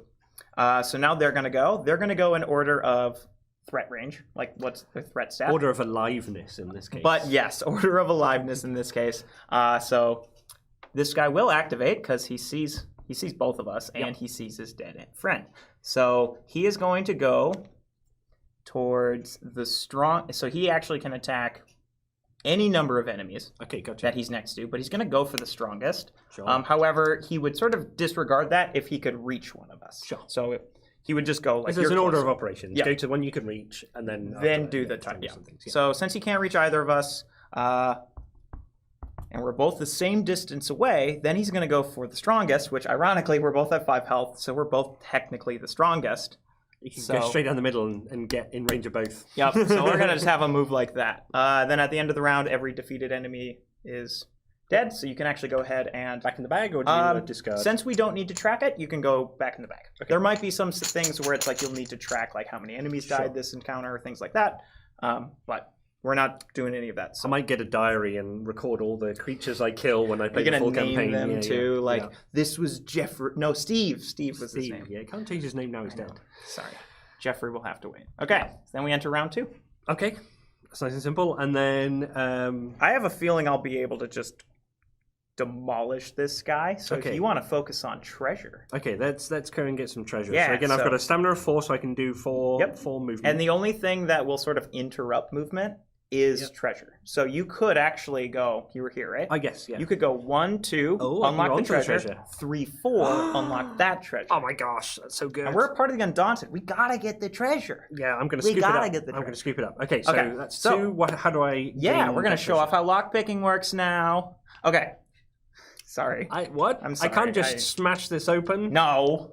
You would break the treasure inside. And that's can't what's going to break happen if you treasure. failed to open this. So, Oh, okay. if you want to put this in like the little highlight camera. There we go. And then, so, one thing I'll just point out, part of the graphic design is going to be swapped there. There's that 3 that's in like the star. You see there's like the little star in the top corner? Yeah. That number. That is going to be where the X is, and the X is going to be where the star is, because that will come up when Nobody we will remember that. when by the we time do the game relics. arrives. No, it's going to Yeah. matter when we do relics. Okay. But, okay, so the 3 in the diamond, though, that is how many attempts you get. Okay, So what you have to do is you have to roll the other 3 numbers sure. and lock them in. But you have 3 attempts. Yes, When you roll a number, you can sort of just place it on the card to lock it in. sure. Additionally, you can choose to mitigate the results that you get by 1 by gaining a life fatigue. And Okay. you can do that as many number of times. So if you need a 6 and you roll a 1, you could take a ton of life fatigue to bump it up to that 6 Sure. if you wanted. So I need to get a 3, a 4, and a 5. Correct. And what is the significance of the star again? Is it nothing? We'll get to it. Okay, That's for relics. Fine. For relics. Okay, that's Yep. only for relics. Okay, All right, let's so go ahead and give it a roll. Okay, let's roll it next to it so I can do the thing. So I've got a 3, and a 2. And I get 3 attempts. Yep, So so I you can can just lock that lock 3 in a 3. And then I get to roll the other 2 again. So I need a 4 and a 5. I get a 4. Okay. And I can change this by just 1 or by any number. You can. Well, it's by 1 at the cost of light fatigue. So you could take Sure. 2 light fatigue to bump that up to a 5. So the question is, do I think I'm going to be further or Because it closer? doesn't wrap around. So if you Right. roll a 1, then you'd have to gain 4 light fatigue. I feel like I will take 2 light fatigue Sounds to good. do this right now because Perfect. I do that. There we go. There you So go. 2 And light then- fatigue, and I Okay. And open it up. You open it up, and so the chip's going to get removed. The chip will get removed regardless. So even if you fail to open something, you essentially destroy the chest, and it's like I have a hist sap potion, sap. and I can discard it, and I roll any number of free proficiency skill and heal equal to the hits rolled. So it's a really good healing one. And just since we've seen that term come up a couple times where it says free proficiency skill, Yep. that is going to be a series of proficiency skill dice that are not part of your character mat. So they're going to have a different color to them. Sure. They do the same thing for the most part, like same points of damage, but they're not going to ever go into your cooldown because they're just sort of like free ones, you know. So it's Gotcha. like, for example, your warrior thing lets you roll a free one. Some item, weapons, things like that will let you roll free proficiency. That just means it's not part of your skill dice. Okay. All right. I like it. Okay, And so then you that got was 2 more movement left. And then I'm going to go and All stand right, on now we're Golden going to show Dragon. off relics. So, relics they're going to work the same way, with one exception. Where'd you put your dice? Okay. Over here. The number in the star, you have to lock in first before you can lock in any other number. Sure. But when you lock it in, you get that die back to roll. Now, just to be clear, though, if you roll a single 3, you can't lock that 3 into the mandatory one and then immediately relock that one. Sure. That one will have to be rerolled. So that's how I get to the 4 because I have to do this one first and then do the other 3. Correct. Yep. Okay. So And you got 3 attempts. I got 3 attempts. Here we go, people. Let's try and get this. Let's hope this is good. So I do not have that, but I can use a fatigue at this point. You can. Yep. So I'm gonna change a 2 to a 3. Okay. Put in Getting the real fatigue, tired there. and now I take this off. Correct. And now I'm going for a 2, a 3, and a 4. And I can't lock in anything else whilst I do that first one. If you had one of those other numbers, you could, but it'd have to be a separate die. I did, but You already I picked them it up up now. So there we go. That's fine. There we go. A 2 and a 3. That was putting on the right dice. 2 and a 3. And I'm going to change the 5 to a 4 and take another fatigue. All right, sounds good. Because I want to just open these things on and move on. Yep. Okay, so you get it. So, okay, that's fairly straightforward. I like that. But there is definitely something there in terms of its effect on my character now. Yes. I've run around and opened some things. Okay, we have a Berserker's Medallion. It's an accessory. And this would put me up to 4. Can I share equipment at some point in between rounds? In between days. Like, at the end of the day, you can trade equipment. You cannot do so during combat, Okay, though. so this one is, if Berserker's Medallion is the right side up, you may flip it upside down and take 1 free turn. Oh my gosh, that sounds amazing. If your adventurer is defeated while Berserker's Medallion is upside down, flip Berserker's Medallion the right side up. Okay, so it's basically a way for me to take extra turns and hopefully not get hit whilst I'm down. To any attentive viewers out there, you'll probably be like, wait a minute, that sounds familiar. We've heard that one before. That one was part of my original 3 draw. We do not have all of the relic cards in this demo copy, so... Or the items. Yeah, we do not have all of the items or the relics in this demo copy. This is just a small sampling. It's plenty for me right now. So that's why that came up again, is because we've already gone through the 5 relic cards that are here. But there are going to be more in the actual game. Okay. All right. So I've taken my go. Okay. So, and I mean, like, if I'm pretty confident I can take out this guy, you don't have to do anything else. Yep. But just so people are aware of something you could hypothetically do. Yep. So even though you already use all your movement and you're not next to him, so you can't use your maul because that's adjacent. You can't use your sword and board dice because those would require you to be adjacent and in one-handed. You could, however, switch to ranged weapon, so like archery, because essentially everybody has a base version of all these weapons. So like you don't need a bow in your inventory in order to switch to ranged and attack from range. Sure. But chances are those items are going to make it better. So one thing you could do, if you wanted to, is take a fatigue to switch your battle form to ranged weapon. Yep. And then roll that proficiency die against the Voroplasm. You could then also get the benefit from your warrior innate, so you'd actually get to roll 2 proficiency die. I can do it. Yeah, all right, let's do it. Okay. So do you already have a fatigue over there? Yep. Oh my gosh, look at you. So doing all the things. In case it probably can't show up on camera, and we probably don't want to move it, but his fatigue track is almost entirely full now. And okay. And so if you ever completely fill up your fatigue track, that it's going to start changing those fatigue dice to like over fatigue. Oh no. Which is what causes you to take damage at the start of your turn, and they also never clear. So it's like, if you really try to max out too much. Okay, I'll slow down. No, from now on. No, I'm not slowing down now. Wow. Oh, okay. Yeah. Okay, right. So I'm going to change to archery. That. So that's the bow. Yep. Boo-boo. And so now your range is 4. Okay. So you can definitely hit him. Fantastic. And it is one of these, and I get a free. What does a free dice look like? So they will look a little different. We're just using the same ones. But remember, one of those is your free one, so it's not going to go into your cooldown. Okay, so doing that and that. Oh. And I've got that and that. All right, so you got a miss. Yep. So you're going to gain a tenacity. Nice. And then the other one would deal 1 point of damage, but it's got a defensive 1. Yes. So it's not going to actually hurt it. Boom. Which is why I was kind of hoping maybe you'd roll 2 ones, but you had to roll a miss. I did. But hey, good news though, you got your tenacity. So yes. Now you're up to 4. Now it can hurt me more. If I don't kill it. Well, you better kill it then. I will try.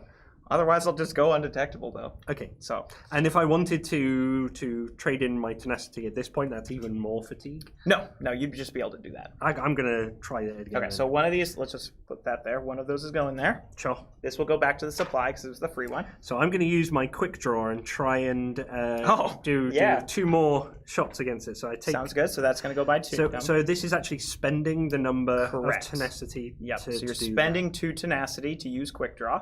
Okay. That's going to be 2 free proficiency, and you've already dealt the 1 point of damage for its health. Oh, so this has perfect. So I do that and that. Okay, so you deal 1 damage, and you gain another tenacity. Oh, yes. So it actually only cost you 1 to deal that 1 point. One of these goes into here? No, because they were both free. Because they're both free. Both free. I like it. And then, I see. Yeah, so that's to make sure, perfect. and because with these going to be, like the free proficiency ones being a different design and color in the final version, it's going to really help you make sure, like, okay, my proficiency stat, as it were, is 3 because that's how many of those skill dice I have. That's that.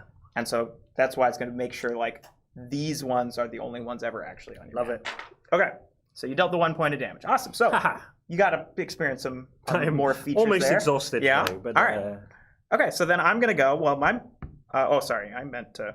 All right, I didn't do that So I'm not going to cheat, though. I'm going to accept my mistake and take a light fatigue to switch to magic. Well, actually, no, I'm going to go up and I'm going to hit him for 1. Sure. With my 1 lonely proficiency die. Then I'm going to blast him with fire. Yeah. Sorry, force shock. It's force shock. Nice. Okay. So I'm going to move. Close. Yep. Okay. I'm going to do my free engage with this.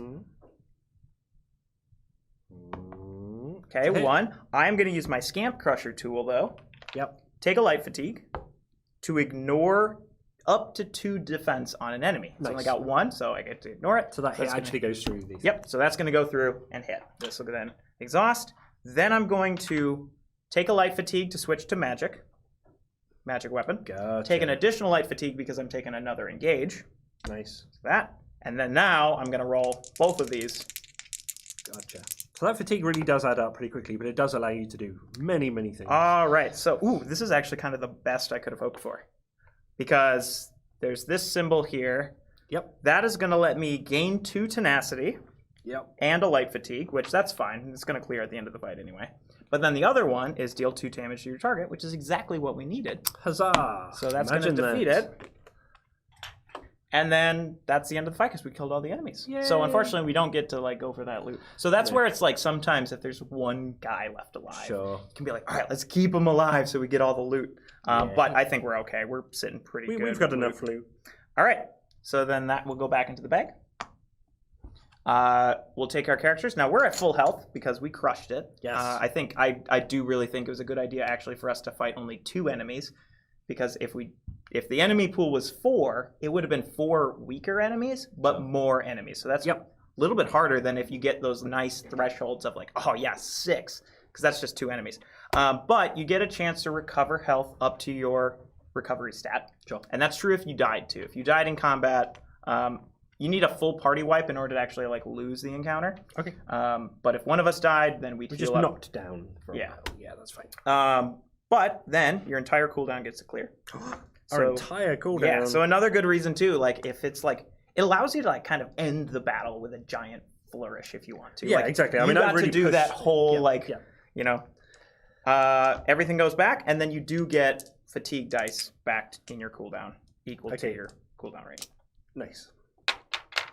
All right. Okay. Any questions? No, that was all pretty straightforward. Having only 2 monsters and the poison one not hitting me was pretty straightforward. So I like that. It helped us ease into it. I like it to show off the mechanics. I do have a lot of items. You do. Although you have three out of 4 as I mean, well, I'll take one if you want to give me one. But we're gonna gain. So we're gonna gain 4 experience points. Yep. So bringing us up to 6. Yep. So before we decide to trade any loot, I'll just sort of talk about how experience works. Yes. So we probably don't want to move the map too much, just because now it's got a bunch of stuff in it. But on the top of the mat, there's going to be like these numbers that are sort of going in across. And that is how much experience it costs to unlock something to put in that square. Sure. So if you wanted to up your health, it would be 1 experience to do so. Yep.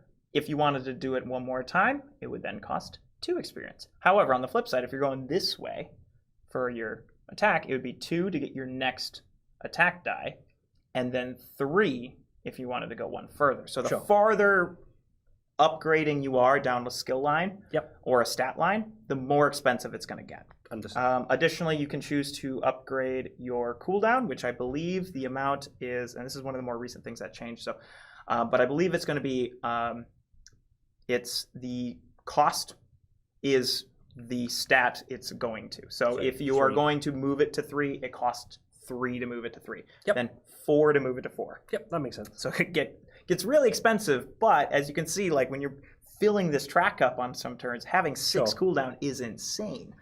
Plus, like 6 cooldown is also going to be like 6 health recovery at the end of the fight. You know, so it's worth it. It's just very expensive as you continue down. Okay, so we've got 4 experience points to spend. Now, any that you don't spend, you can choose to bank. But you can only bank up to 3. So you have to at least spend 1. No, so I am going to spend 1 on a health. Okay. And 3 on a cooldown, because I seem to be getting through my cooldown pretty much, and that's my 4. Sounds good. I am going to spend 2 on a Magicka, because I want to have a little bit better range. And then I am actually no. I'm gonna do it on stamina instead because I want to get into the fight because I want to use those war Yeah, scales. because that's extra movement as Yep, well. and then if I'm getting closer into the fight, I don't need as much range for my magic. So I'm going to spend 2 for that, and then I'm going to spend 2 to get this level 2 die for destruction, Wall of Elements. Wall of Elements. And that is going to be this one. And the reason I'm able to get a level 2 die is because my skill line is at level 2. Whereas Gotcha. if So you you've wanted... already pre-trained to that level. Correct. Where you, for example, if you wanted another one-handed die, you would be restricted to another level 1 one-handed die. So the actual level of the die is a difference. So different faces on there, different abilities of that die is different from a level 1 to a level 2. So they're going to be completely different skill dice. Yes. So yeah. Perfect. And so you'll see there's like the little corner in the top left. So that refers to what level it is. Nice. All right. Okay. And now I've gone up to 3. Do I put an extra fatigue in there? You do, yes. Yep. So same with like when you upgrade your health, you're also going to get health chips for that. One more health chip, please. Or one more. Oh, right, because you already had. Yeah. Yep. Boop. All right.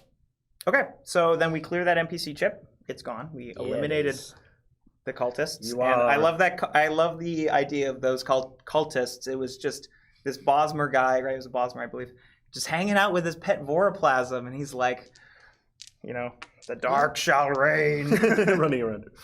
Yeah. All right. They weren't too big a threat. We got them. No. Okay. All right. But now, our experience now went up to 6, which means the next battle it's going to be 6 times 2, so 12 enemies. So we're going to have to deal, not 12 enemies, 12 enemy points. Yeah. Which means we're going to have to deal with a level 10. And like as you hit those points, like that level 5 was definitely tougher than the 1, but not too bad. But as you get to level 10s and then level 20s, they're just like, oh gosh, like we got this. Really scary. All right, so we're going to move into day 3, but we're going to also cycle the card here. Mm-hmm. So day 3, and this is, it's got a little, I don't know if you want to show that off.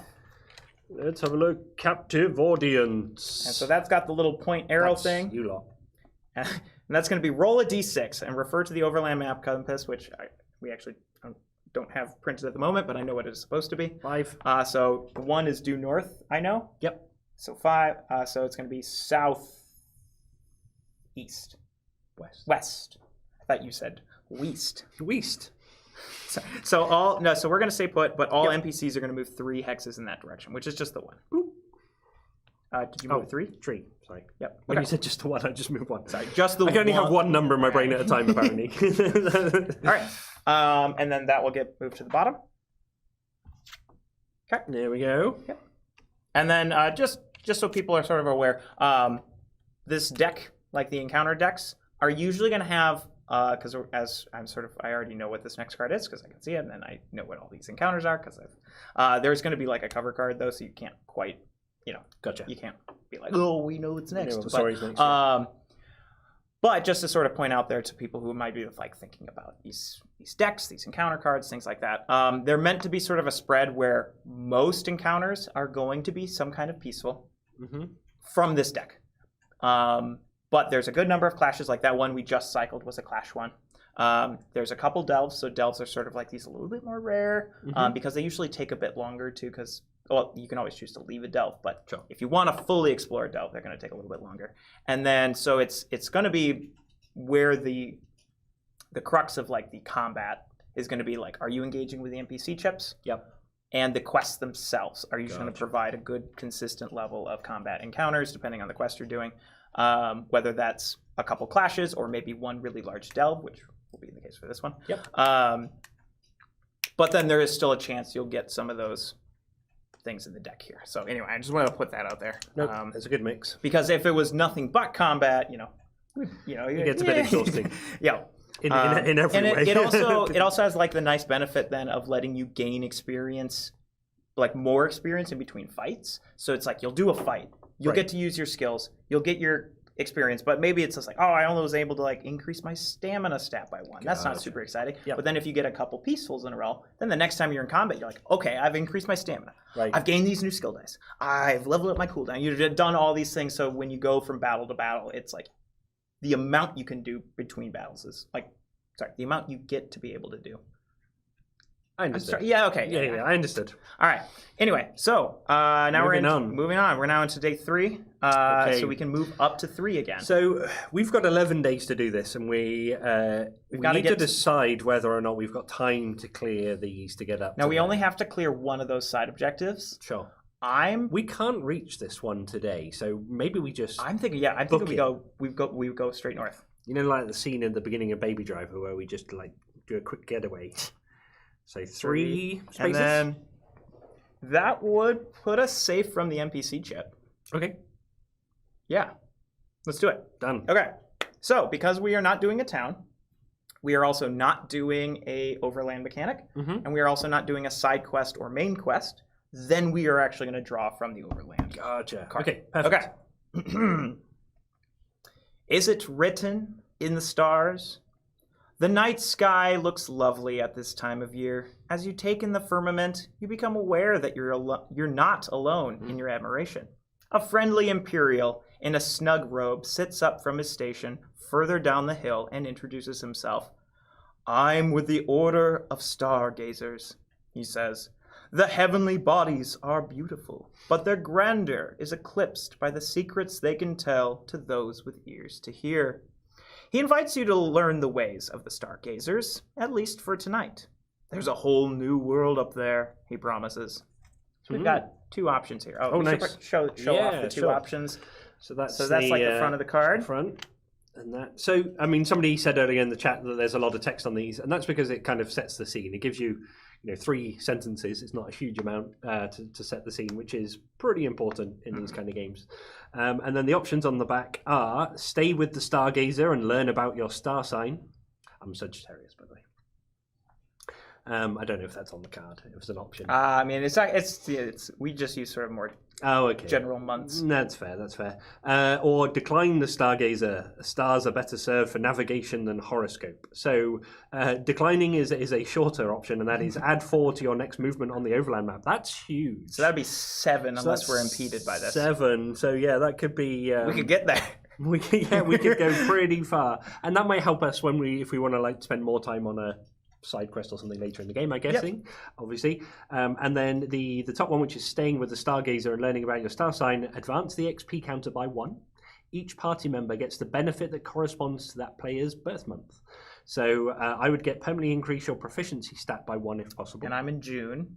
And you are in June, which means permanently increase your magicka stat by 1 if possible. So do we want to...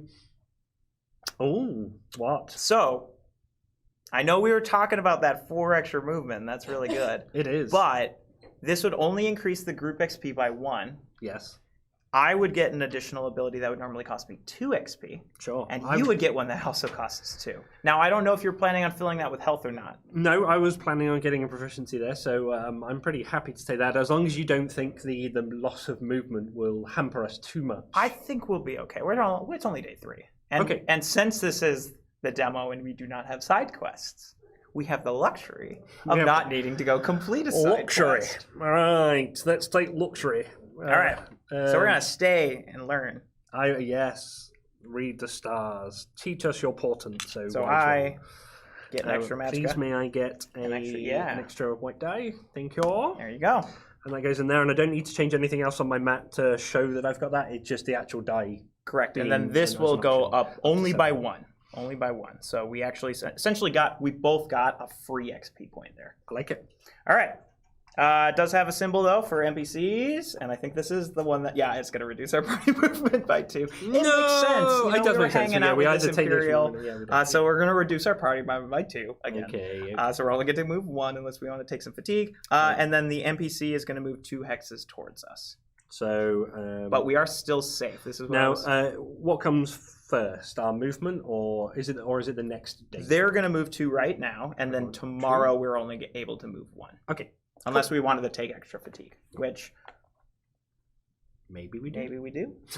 Maybe we do. Okay, so then because we actually completed this one, then it's actually discarded. Okay, nice. So, all right, so then into day 4, did you want to trade me any loot? I mean, you were talking about that. Not really, because you've got 3, so you can earn it. Fine. All right, so now We get to move now. We get to move. So we get just to move one, unless and we wanted to take some fatigue. These, let's put these changing the. Let's put the map here. Oh, is that the map over there? It's like half and half. Oh, okay. Okay. Gosh. Oh gosh. Oh gosh. Oh geez, Rick. Right. So can we go into the slightly shaded area in the middle? What is that? Yeah. So these regions they're not going to have sort of any innate like difference effect. They're more there to sort of like thematically divide up the region, because like in Elder Scrolls Online, Black Marsh is divided up among 3 sort of like mini regions. Right. So you've got like Shadowfen and once again I was going to try and flex my knowledge, but I'm blanking on the names, and That's right. I'm so upset because I've been there. Anyway, they also might have come into play for like quests. Sure. So like quests will be like you got to do all just these regular things for now. Yes, they're just regular. So let's go straight north, and then I think because it seems like the NPC moves 2 more often than not, we should probably push at least 1. At least 1 more. I'm okay One with more, that. I'm yeah. okay with that. All right, so we both 10. So You got some I've cubes some over here. some Yep. delicious cheese cubes. Now I'm hungry. All right, so okay. Would you like to read this one? Sure. Torrential hist rains. As you set out, a welcome wind is at your back. But when the sky quickly glooms and glowers, you know it's not just a change in the breeze. In an astonishingly short span, the darkening sky erupts into a cacophony of lightning and thunder. When it comes, the rain is hot, stinking, yellow-brown downpour that soaks you within moments. Oh dear. When it finally slackens, a rank mist rises off your swampy surroundings, cutting your visibility to mere yards. Simply continuing on your way will be enough challenge today. Oh dear, this sounds like it's going to slow us down again. I don't like this. So we have 2 options on the back. So let's put it over here again. We can follow the waterways, but step carefully. Or we can go, it's too risky, best to hunker down. I don't think staying put is Yeah, a I think. choice. We've already done we that. we have an entire We quest gotta based get- around moving we across gotta the get- entire, half a region. If we follow the waterways but step carefully, each party member may gain up to 4 fatigue. Ooh. Each party member who gains fewer than 4 fatigue must discard 1 loot or relic, if able, and lose HP equal to 4 the fatigue gained. Each party member, so if it's too risky, then each party member must place 2 fatigue and 2 skill dice of their choice in their cooldown. So Oh, so it's not actually going to slow us down. It's just No, it won't slow us down, but it's we put dice. I don't want to get rid of my items. It gains fewer. So each party member may gain up to 4 fatigue. And you lose HP equal to. But do we get fatigue more gain. experience if we do that? Is that what this? Yeah, this that's what one the is. top So right 2 is. experience and 1 experience. So I'll leave it in your hands. What? Oh, mighty Argonian. May I see the card? You may.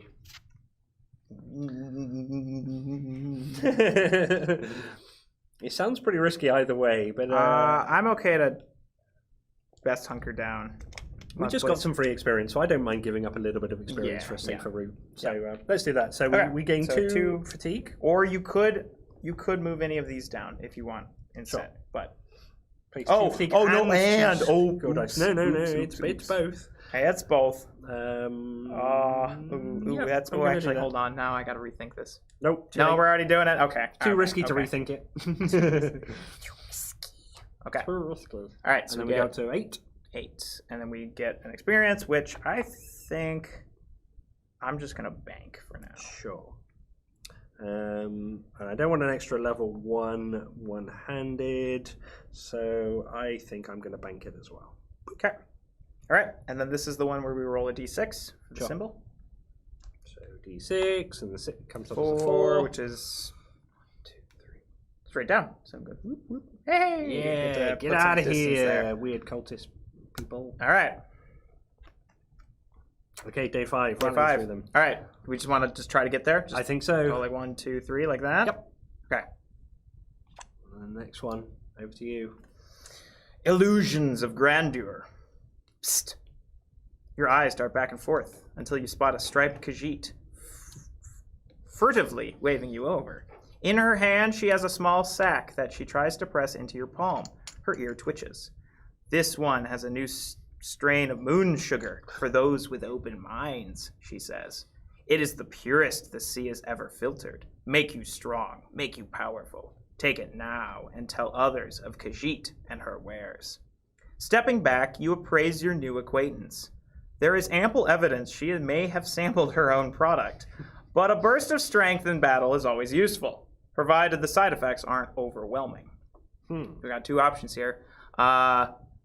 Each party member must place their choice of 1 to 5 skill dice in their cooldown meter.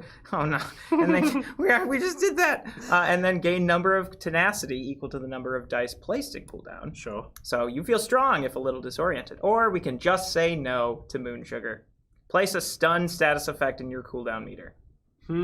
Which essentially means on the first turn, because what's nice about stun though is it's only ever going to be 1 turn. Sure. But what stun means is like you cannot move and attack, like move and roll dice in the same turn. So you're essentially a little bit hamstrung in that regard, where it's like, okay, if maybe you have long range, then maybe you can get away with getting somebody with like a bow or magic. Right. But normally you have to move in, and so that's the downside. Is your first turn is just going to be movement. Okay. But we gain 2 XP. Sure. Oh gosh, our next fight is going to be brutal. All right, let's do it. Okay. So we both gain a stun. Let's see.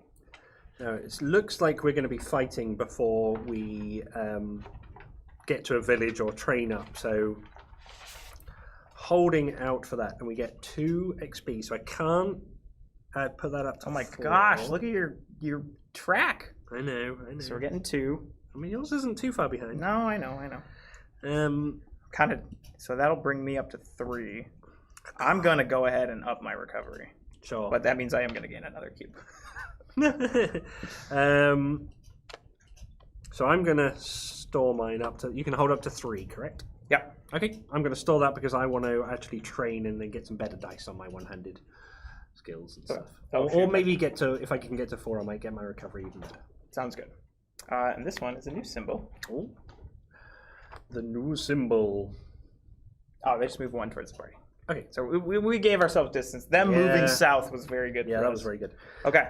Okay, so we've rattled off a few days of gameplay. I think I was a little bit worried that because of the first and the couple of days were like pretty long. Now we've just rattled through the next 4 days. When it's like 12 days, it's like, okay, but most of those days are pretty quick. Most of those days are going to just be like, all right, we're just hopping into it's. That's not to say there aren't a lot of battles, or there's like, I know we've had a stretch here of peacefuls, but like, for example, for this quest in particular, this is a quest that builds up for that final, because like the delve delves are already going to be a little bit longer, and this one has an even longer delve. Okay.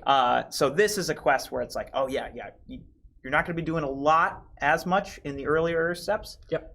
But then once you get to the end, it's a lot longer. Whereas there's a bunch of other quests like the Mages Guild one, where you have to fight the beasts 3 different times. So you're constantly going, all right, fight the beasts here, then here. And the beasts change each time you fight. Yeah.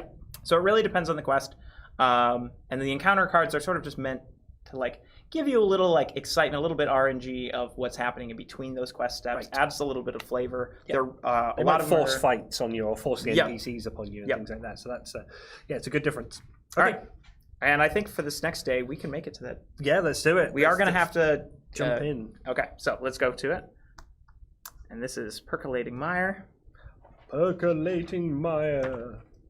So this is an actual quest. This is a quest step, yes. Quest step. So I will read. So we're not going to the card. I mean, we are going to the town as well. Right, but we're not going to an encounter card. Correct. Yep. Okay. All right.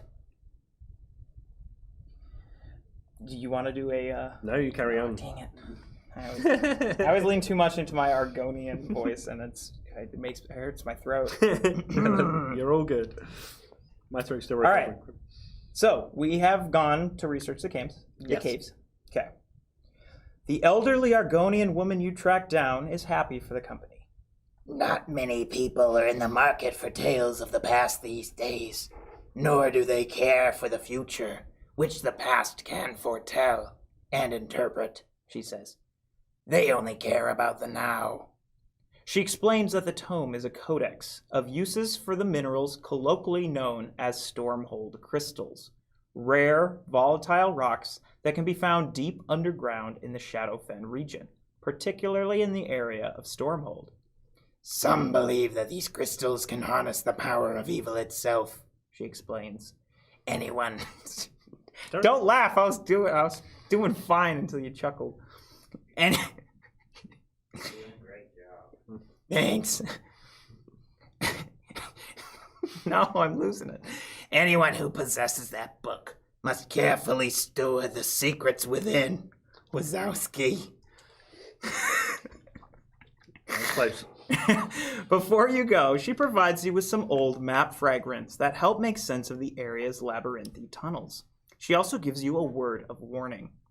Some black-robed folks were here only a few days ago, asking around about the codex themselves, she says. I didn't tell them much. They seemed a bad sort. But if you want that book, you better be ready to fight for it. Ruh-roh. Quest objective, travel to Stormhold, day 11. Recommended by day 11. Yep. Upon completing this step, your next day will begin a delve that will initiate the end of the quest. All right, so in order to, sorry, I got these steps mixed up. We were supposed to do this town encounter first. Because in order to actually do this, we have to discard equipment equal to party size. So essentially this was, sorry, I skipped that part. It was right here. I just didn't read it. You're too busy. I was too busy prepping for the Argonian voice. Right, yeah, okay, or the, okay. the Roz voice. Okay, so we do have to do that. Essentially, we're paying this researcher to be like, what can you tell us? Yes. Yeah. Okay, so we're going to have to discard up to 2. So 2 each? Or? No, just 2 total. 2 total. Okay, that's... Which, I'm the gonna... Hiss Sap, yeah, I'm thinking the Hiss Sap. Yeah, let's give up that. And then I'll give up my Gruel. Okay. Okay. I'm But- not giving up the crab. No, don't Can't make me give up Don't the give crab. up the crab. Okay, we do have to. So that was that was spend a group town action. Yep. That means we both spent a town action doing that, which means we Gotcha. do still have one more town action we Okay. can spend here. So again, nice and clear on here, if I'm reading this correctly, we will be offered 2 items in the shop and 1 relic. Yep, and you get to choose one. And then the training can be Ooh, you could train to level 2. You could train your. I'm going to train to level 2. So that's exactly what I'm going to do. And then spending XP, is that an action or is that so something that'll that- be like at the end of the day. Okay, You perfect. can do that. But it's not a town action to spend XP. It's an Correct, end of day correct, thing. yep. Perfect. As for me, you know what? I kind of want to see if I can get something good back. Oh, sure. You got the options are a Nightwood bow, Nord mead, and a fork of horripulation. That's the one where if my magic stat is even, it's increased by 1? Yes. That wouldn't help me anymore. No. What's the Nord mead do? Gain X tenacity, where X is your stamina stat. So you could get 3 tenacity as a discard, or you can get +2 range for the bow attack. I'll do the Nord mead. Okay. There we go. And they can go to the bottom of those. Okay. Nice. All right. So now we're at the end of the day. Yep. Did you want to spend your banked one? I do want to spend that. So I have to remember, obviously, that's for the blank one there. So I'm going for that. And it's the same number for the whole row down. Correct. So I'm spending 2 to get 1 more. So Or are you doing it top to down for your banking? So you had 3 banked? I did, yes. Oh, okay. As So you do yours. I do it the opposite Those way, are- which is why we're going to put numbers on there. Right, exactly. Yeah, that's a good So point. I'm going to move that to be consistent. So you then. know where it is. yeah, yeah. Please may I have a level 2 one-handed? Yes, which one? I think there might be a couple options. No, it's just the one. Never just mind. the one. Shield Just the charge. one. Shield charge. There you go. There we go. Okay. And does it matter where I take these from? If I'm taking my skills when I roll them, that would always be there because that's where I learnt it. It doesn't matter. Okay. Yeah. Okay. So then we got this one. Yep. It's going to move 1 towards the party. Yep. And 2 towards the party, and we can only move 1 space. Okay. Okay. We'll only move 1 space then. In the next day. Okay. All right. So should we just Yeah. make our way there? Let's make our way. Okay. Unless, All right. do you need to go to a town for any reason? Do we need to? Um. I don't think we do. I think now that we've just done it, I'm happy to go straight in. And we can't do anything with our fatigue at this point, correct? Correct. Alton Coromont. We do have a town on the way. Ooh. Alton Coromont. Do they do anything interesting? So this they have a set sail option. It's essentially like a fast travel option, Okay. but it would send us to the south of Black Marsh. Now there is a town in the south of Black Marsh that sends you to the north of Black Marsh. Sure. So we could have taken that. If Now we knew- you tell me about the boat. So it's, part of this game is exploration. It is. And so even though you're freely allowed to take a look through the gazetteer, you can't look through the quest steps. The quest steps are meant to be hidden. But like all of the towns, Right. yeah, you could take They've got a look, reputation. you to know. them. Yeah, that's fine. You made me walk all this way. We're not getting a boat back down there. No. I'm not the type of person to look. I like. No, me too. Me too. Yeah, I'm very much And- the discover as you go along. so- Yeah. All right. Yeah. So we could go to Alton Coromant, but Nope. I think we're good. Let's So go we're just straight gonna move. to the Okay. end. Right. All right. So this was the. Put that there. That was the card that we. Yeah, because that was the one that we got the symbol from. Correct. So that So we're goes to the gonna do this bottom. Okay, so one space forward, and then Do we want to? Oh no, we should probably clear this out. yes, We got to stop taking fatigue. correct. Yeah. All right. Right. Okay. Is it my turn? A pirate's death for ye. The presence of Alton Cormont has always guaranteed a lively culture of pirates and smugglers in Blackmarsh, but most of their tall tales of legendary buried treasure in the region have been nothing but idle talk at late-night saloon. This map, however, seems a little more real. You found it clutched in the hand of a decaying orc skeleton, and a quick perusal of the area reveals that the landmarks line up perfectly to show you the mouth of the heretofore hidden cave opening. It's One-Eyed Willie's rich stuff. It is. There's likely plenty of booty inside, but if anybody else finds out about this, you're liable to have a passel of plunderers on your hands. I love the alliteration. Well done, Ryan. So we have two options. You follow the map to an underground hoard, which That's all gonna be a loot will delve. be relics. So then it's got that symbol there. Which means Yes, it's this going is to be a delve. So let's put this down here so you guys can see. Nice and simple options on this one. So all loot are relics, and again, I'm guessing all these, so please tell me if I get things wrong. Yep. And then the secondary option is someone hardier than you would pay good money for a map like this, and each party member may draw the top of the item deck. So we can either do a delve, and so that gives us the option to then clear out all this and get some relics, or we can just draw the top one. What would you know? I kind of want to. What's nice about delves? So, in order to actually complete a delve, Yes. unless otherwise specified, the base objective of a delve is to fully explore it. Okay. And when we go through this delve deck, there's going to be sky shards that we can sort of reveal and pick up. Yep. And once you have picked up 3 sky shards, the delve ends. Like, Sure. not that it's like it's just you can't explore anymore by Gotcha. chance. Like Yep. you still have to It's make the sure extent of that cavern. yeah, you or- cannot explore anymore. But each sky shard grants an experience, regardless as to whether or not you fully explore the delve or not. Okay. And then you complete the encounter. So the encounter reward might have an additional XP. So it's 1, right? Correct. So if we fully explore the delve, we would get 4 experience points for doing so. Love it. However, as you explore the delves, there is no cap to the number of enemies that can spawn. Ruh-roh. So it's as opposed to like the enemy pool where it's like, oh, we will only fight 1 20-point enemy Right. in a clash. The delves could continuously spawn more and more and more and more. Okay. But what's nice is you can choose to leave a delve at any time. Gotcha. So if we wanted to, for example, maybe just go until we find 1 sky shard or 2 sky shards, or maybe not any, and we're just in it to maybe clear out our cooldown track and then move on, we can do that too. Okay. The only restriction though is in order to actually leave the delve, everybody has to be outside of the threat range of active units. Gotcha. So it's essentially you can't like be being chased by a monster at the time. it's you can like fast travel. I like to it. use a Elder Scrolls bit of like text is like you cannot fast travel when there are enemies nearby. So that's like there are absolutely situations where you might go through a delve and then you get swarmed and surrounded, fight your and way. all of a sudden it's like, oh gosh, we can't even fast travel out, and then you might die, and then you don't get any experience, and then you might have burned a lot of loot to not die. Anyway, and we're doing it, though. The final battle of this one, getting to the north, is that what kind of battle would that be? Is that that'll be a delve? delve as well. So the question is do we want to do this delve to do that, or should we just go straight into that delve? I think we can do this one. let's and do, keep it but clear. just maybe like we'll just play it safe. We'll just do like 1, maybe 2 rooms, see if we get lucky with the sky Sure. shard. It also is going to spawn relics instead of normal items. That could be cool. Okay, I'd like to do that. Yeah. Let's do All it. right. So we won't need this. We can just Get that out Eat it out of here. Or put it over here, nice and Sounds good. gently. And then, which bits do we need for this? We do not know yet. Oh, it's It's a mystery. All right. Okay. So we're gonna start in round 1. Yep. We will start here. Yes. Now, if we start on one of these two tiles, which I believe we probably will, it's going to auto-explore. So that's what this little tunnel icon means, is that's in a spot to explore. Yep.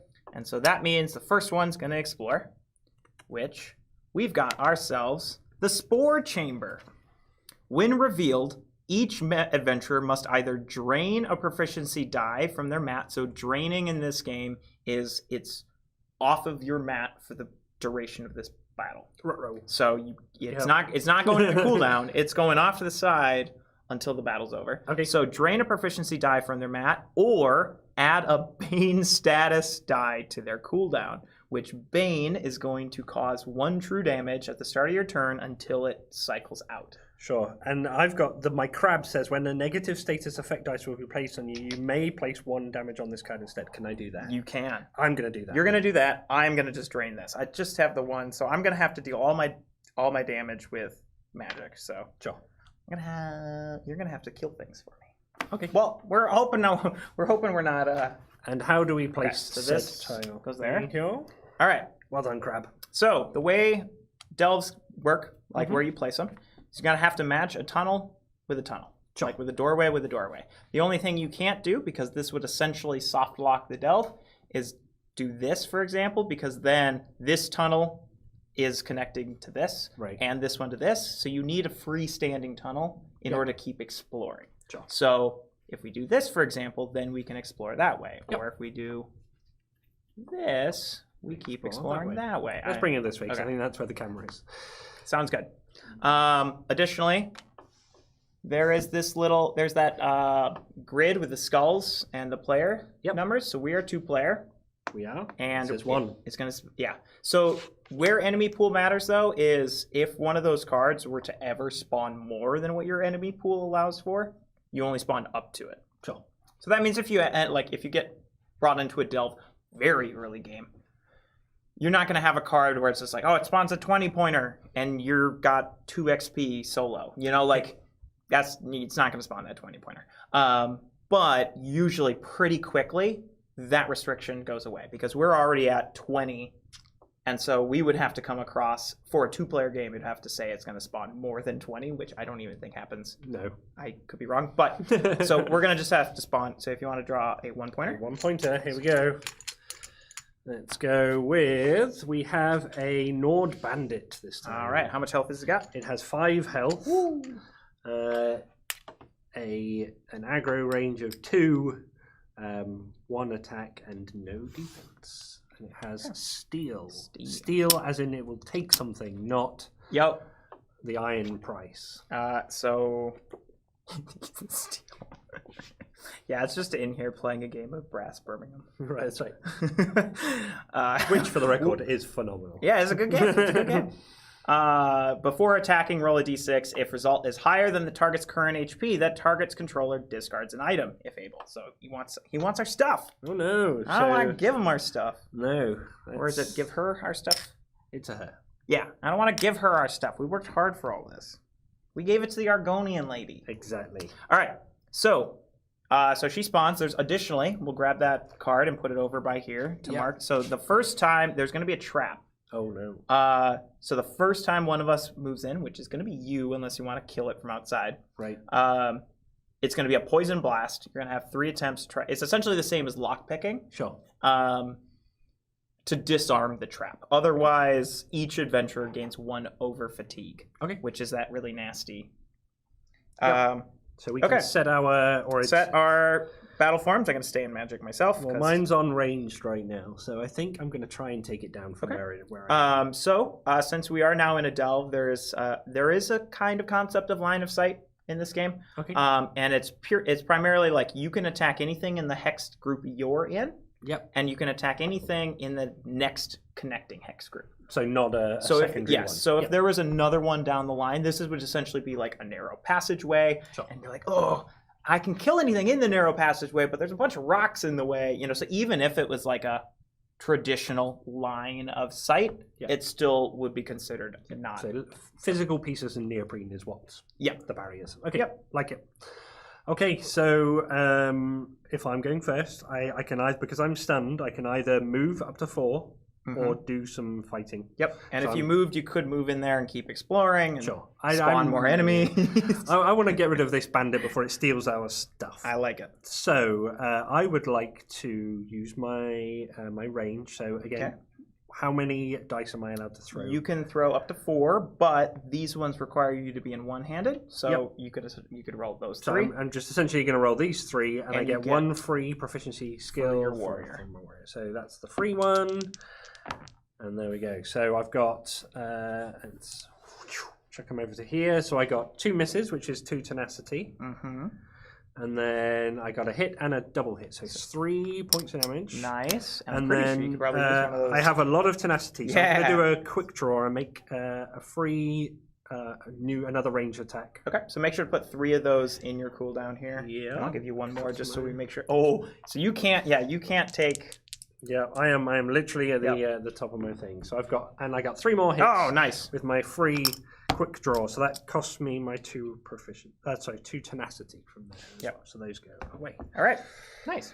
Okay, I'm pretty exhausted, but I feel like we did good killing the bandit. Yeah, we got the bandit out of the way, so we don't have to worry about losing anything.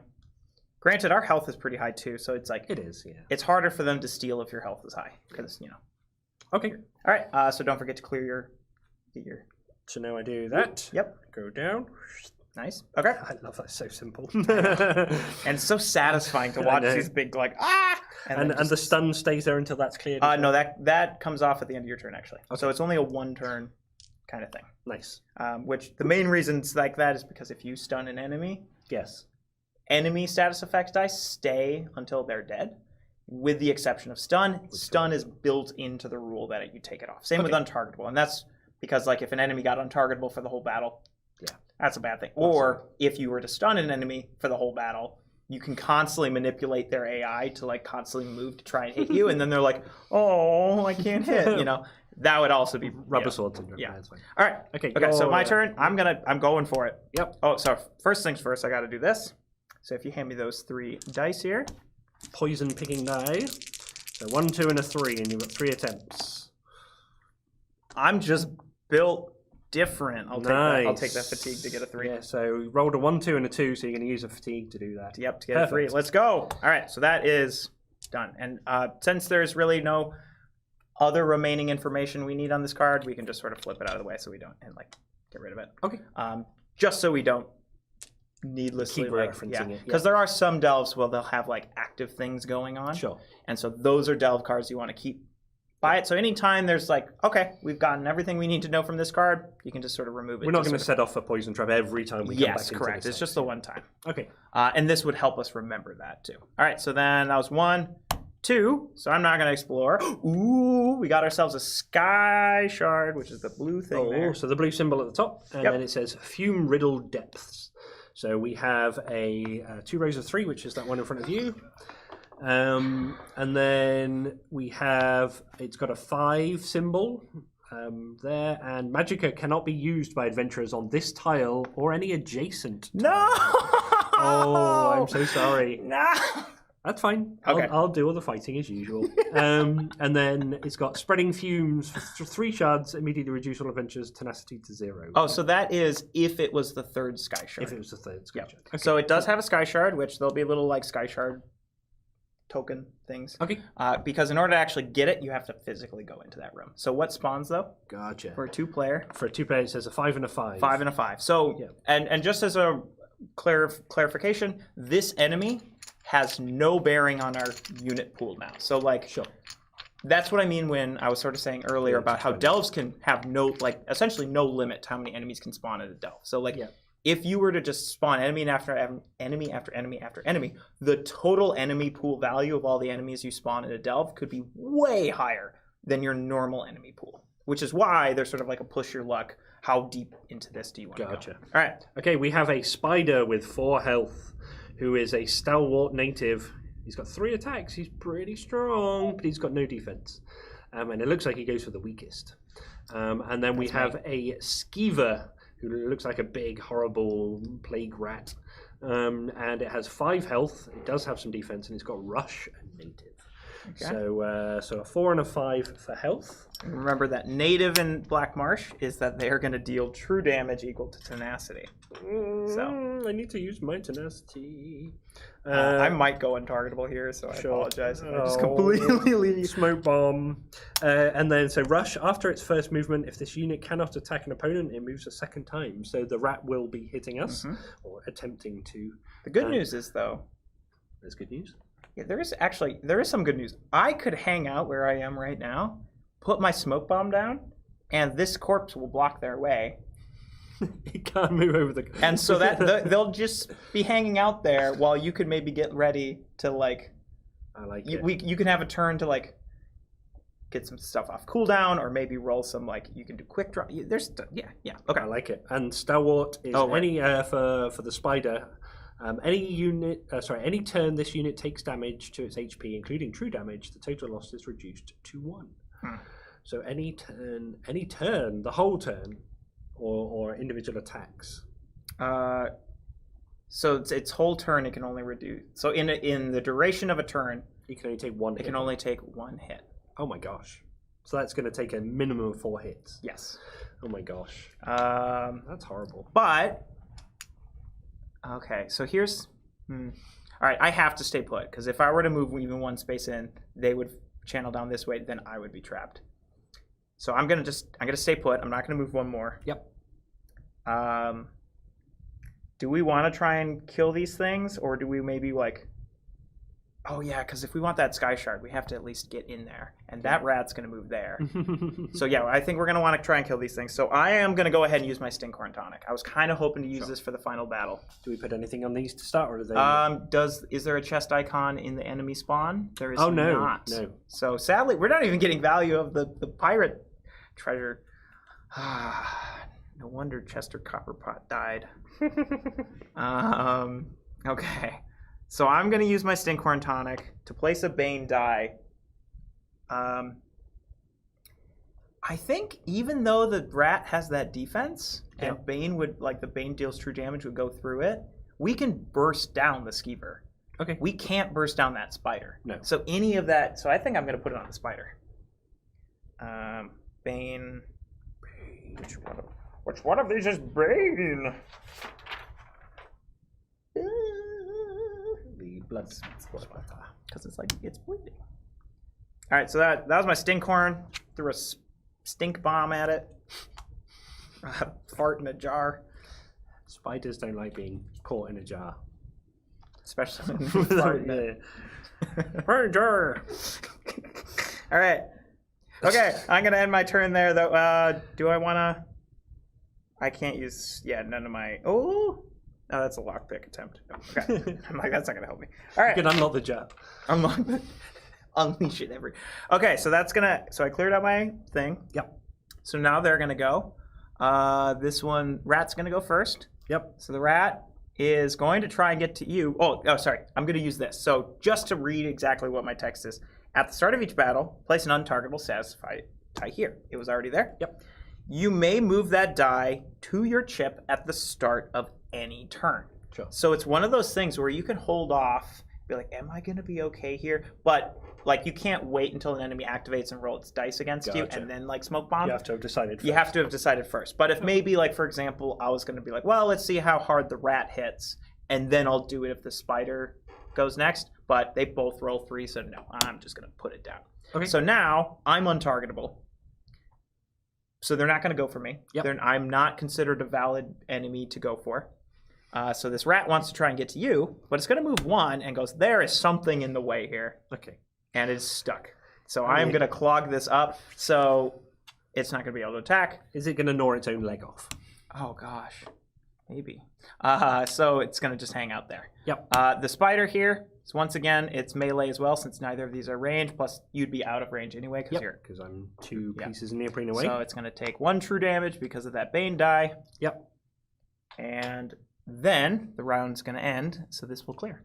Nice. All right. Put that back in the bag. Thank you. Okay, so does your stink bomb wear off? At the start of my next turn. It'll... Okay, so the question is... Oh, you mean my smoke bomb? Your smoke bomb, yeah. It'll come off at the start of my next turn. Too many bombs. Do you want me to try and go and hit the rat, in which case you're going to need to get out of the way first? Which I can't do because you're first player. Oh, I am. Yeah, you've got the higher stamina. In which case, I'll have to run around it.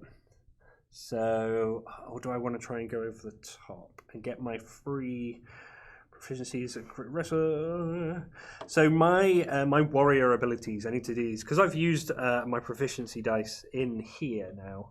I need to look at other ways of hurting people. So I can either use my sword and board or shield charge dice, which are in there. So I can deal 2 damage for my target for the sword and board in the active slot.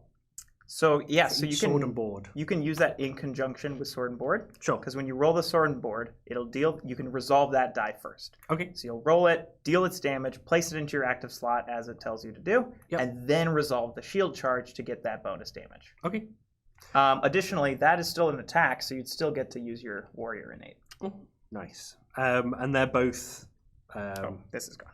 Yeah. These are both. I have to be next to the enemy. Is that right? Adjacent, yes. Adjacent. Yep. Okay. So let's use my stamina to get adjacent to 3. 1, 2, 3. I can go 4. I'm going to try and go around, and then that way.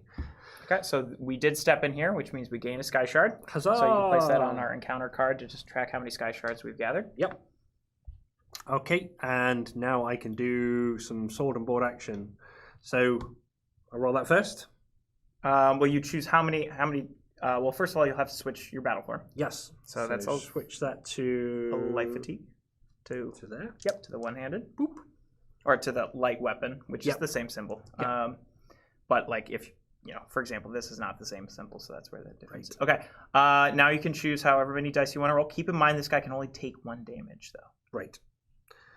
So I get a free proficiency. I'm going to do the sword and board and take my free dice. Take your free though die. it's I might get too much, but we'll see how we go. So I got 1 of those. So deal 1 damage to the target and then place it in the active slot. Explain to me the active slot. Active slots are these 4 little slots up here. Okay. They are essentially where dice can hang out until their additional effect might trigger. So, for example, for these ones, they're going to kind of be like a defense. So the next time you would take a point of damage, you can exhaust that die, put it into your cooldown to ignore that 1 point of damage. Gotcha. There might be others that are like, so they're kind of like reactionary skills that you sort of prime. Yeah. Okay. And I can't do anything else to that because it's already taken its 1 damage this turn. Do you want to use any class abilities? In terms of these, so I would have to change to, if I want to do a quick draw on the rat, I would eat up more fatigue again. I'm getting a bit worried about that. No, so it's make a free change. Oh, make a free change. Make a free change. Oh, this is great. That's why the warrior's good at fighting. That's why the warrior's Let's do it. So, and then roll 2 free proficiency skill dice against the target enemy. So make sure to actually spend it too. Oh, yeah. Yep. So it goes from 3 to 1. Yep. And you don't get the innate because you already got that. Boop. Oh, nice. It is 3 hits. 3. And it's got 1, so 2 damage then. 1 point of defense. Nice. Nicely done. Okay. So I ran over, slammed my shield into the spider, drew my bow because I'm an awesome fighter. Now what are you going to do? Well, I can't use magic because of this. And I do my cooldown at this point, correct? Yes. Yep. Oh, and we should probably put that card. So this is what I was talking about as far as cards having some level of like, since this is like people in it can't use magic, and people in adjacent tiles can't use magic. So yeah, that does affect the thing. Okay. Okay. Perfect. So my turn. Yes, it is. All right. So I'm no longer untargetable. I do have something I can do though. Let's see. I'm crying and running away isn't an option. No. I'm gonna use my Nord bead as I'm just burning through my items. So I gain tenacity equal to my stamina, so that's gonna be 3 tenacity. So I'm up to 5. Don't get hit. Don't worry, I have something I'm gonna do. Oh geez. All right, so let's see. This will deal 3 damage. So that won't kill it. Okay, so all right. I can kill the spider. I can kill the spider. So I'm going to It's gonna look really funny. I'm gonna move. Yes. 1, 2, 3. The reason I did that. Oh wait! I can kill the rat. I'm gonna kill the rat. Okay. All right. So.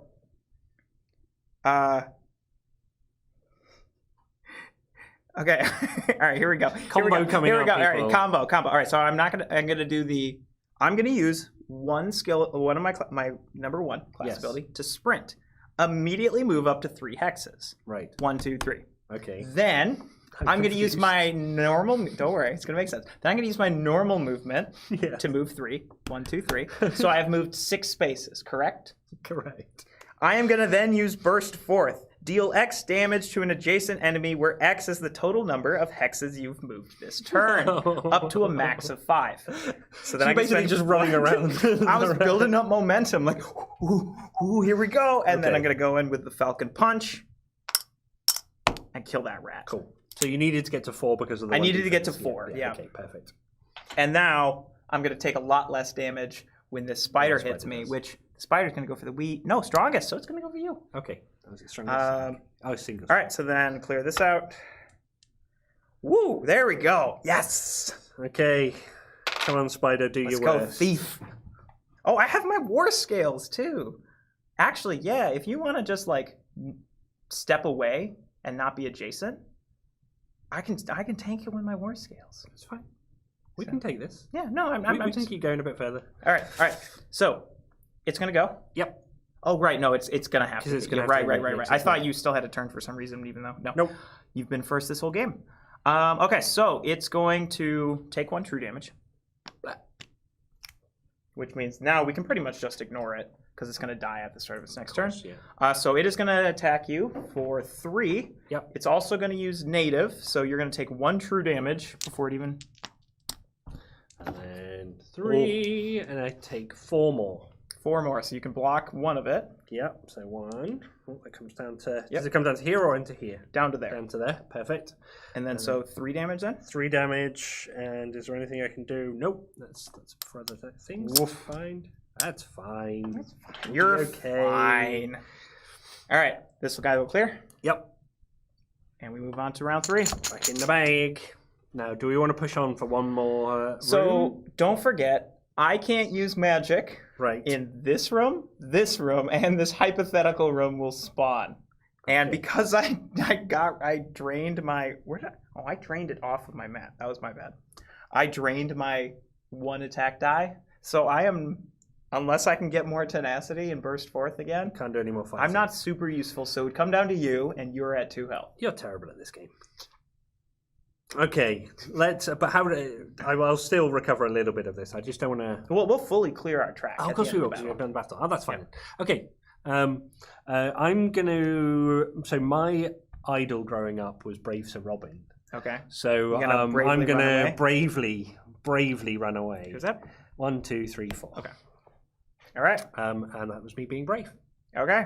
Well, I am also going to run away here because this guy's just going to die. He's gonna die He's going chasing to just us. die. So I love it because that is exactly what you do in games like this. You put a curse on it and then and you then just you run just run away away. and wait for it to drop dead. That's Yep. exactly what we do. all right. Yeah. So we could have kept exploring if we wanted to, but as I met, I Yeah, chickened you're not out. really adding. I chickened out. And I also got hit did pretty get hit. hard by that one. So Yeah. down to 2 health is not really on my own going forward. Yeah. It's not pretty. Where there's like I mentioned too, if there was that situation where we could have gotten you just 1 space away from that spider, Yeah. and have it go for me, I could have war scaled it, Yep. and then maybe we'd be in a different spot and we'd be able to keep going. But this is where those delves really sort of lean into that push your luck, like, do we want to keep going? Sure. Do we want to get another Sky Shark? Because we're only going to get 1 experience from all this. Yeah. And Plus- I burned through 2 pieces of loot for 1 experience. So I'm already thinking, like, do we just cut our losses? Yeah. Or are we in that sort of sunken cost fallacy where, like, well, I spent 2 loot. We got to get more back from this. Otherwise, Okay. But yeah. All right. So now it's going to be its turn and it's going to die. So then it will go into round 4. Oops. 4. And this is then where we decide, We're not going any further. all right, we're outside of the threat range of all enemies. Yep. So we can just back up and leave. Okay. And we are also at the entrance tiles, but it's the whole fast travel thing. Sure. So it's like so there might even be those situations where you're exploring a delve and you're just spawning enemies after enemies after enemies. like a whole line behind you, and you have to it's like, I really hope that when we get to the end of this delve, I can carve out a little hole of safety don't to have to fast fight your way travel back, out. yeah. Otherwise, you'd have to go through just a nightmare gauntlet. All right. Okay, so we got the one experience from the Sky Shard we found. Yep, and we get one from the actual. No, because we did not. We did that's not for clearing. clear the delve. Boo. Yeah. Okay, so we go up to 2, and we can spend that at this point. I would yes. like another level 2 shield charge. Shield charge. Shield charge. It's one with the shield and yes. the Okay. spinny. There is 2 of these. Yep. Yep. I just wanted to make sure there was actually 2. All right. Okay. So clear your cooldown track. Get your light fatigue up to your cooldown, and then you get to recover up to your cooldown. So you get to heal for 3. So you're still not at full, but No, but 5 out of 6 is pretty good. yeah. There you go. Nice. And I get this die back. Yep. Okay. And are you spending your 2? Or are you doing more magicka? Are you doing... Do you want another? Another one of these. Yeah. So that I'm... Well, At least you can... I can't take another Force Shock. Oh, no, I can. Yeah, I'm going to take another Force Shock, and I'm just going to go... I just hope, because we explored this one, it's Yep. going to go to the bottom of the delve deck. Right. So we should hypothetically not see it Oh, so... for the last delve. So if I you think think we're that okay. the magic has been affected enough, then I yeah, think so. absolutely. I think so. Okay. Because, yeah, these Force Shock dice, once I actually get to use them, are going to be really good. All right. Okay. Okay, let's do it. So that was a mini delve in the cave entrance and straight back out again, which does happen. We quite dipped a our lot. toes. We're like, no. All right. Okay. So now we go on to day 8. The symbol there is this one, which is Oh, that was the pirate's death for ye. the NPCs move 1 hex towards the party. Yeah, I think we're good. I think we put Yeah. enough distance between there. Well, we sent them south. We as sent them south, We yeah. zigged when they zagged. All right. Okay. So now we're here. We can move up to 3. Yep. Did we want to maybe go to Alton Cormont to shop before we go into the... Granted, we could also choose to visit this town because we do have a few days to spare. So we could also choose to go to Stormhold instead. Sure. So we can maybe move 3, do another Overland encounter, then go to Stormhold, spend the day in Stormhold, and then enter the final delve. Let's, or we can go into the town now, avoid any other encounters, and then jump on the final mission. We could also do that. Let's do that. Okay, we're gonna go do that. I want to play it safe now that we've affected our cooldown track. Yeah. I don't want to pick up a whole bunch of fatigue for no reason. All right. Oh, good call. Yeah, because if it was a combat, then actually, ironically, we'd maybe be okay. So the peacefuls, they're peaceful in that they don't have combat. Right. But they can be Yeah. Our, That was a hard place to start. that was a very hard place to start. Okay. What am I looking for? Alton Cormont. You're looking for Alton Cormont. Yes. Lorem itsum dolor sit. I'm sorry. All right. Okay. So we've got ourselves quest board, which we don't have any side quests for this. So we've got 3, 3, and then 3, 2, 0. Oh. So you could, and you still have 2 experience, or did you spend that? No, I spent that. Yeah. Okay. I was gonna say. Yep. So now this is where one of those situations. This is a campaign game. So even though we're hypothetically about to go into the final battle, and we're not going to be gaining any experience before we do that, that could be a situation where it's like, ooh, level 3 trainers aren't super common. Yeah. I'm going to up it to 3 because next session I want to be able to start building that further out. So you get 2 town actions, correct? 2 town We're actions. not wasting anything with a team action. So I am going to train up to level 3. Okay. And don't forget, you also have your Imperial option too. Yes, exactly. But I think I'm going to look at the items in the shop and see what they've Go got ahead to and offer populate us. the shop We here. have a Moonlight Ooh, it's Harp. another pet. Oh, another stag. Can you have multiple pets? You can have multiple pets. Cool. So we've got some more meatloaf and the staff, and then we've got the Claymore of the Crucible, which is a legendary weapon. And I apply the damage results of all proficiency skills from this attack to each adjacent enemy, so that hits everybody at the same time. And if we're going into a delve, you might Oh, very that well might get be great. You can't use it in conjunction with your steel maul. You can only use one weapon Sure, per I mean engage, that makes sense. but that could be up like 4 proficiency dice against if you ever get swarmed. That could Right. be really I mean, I good. could give you the steel maul.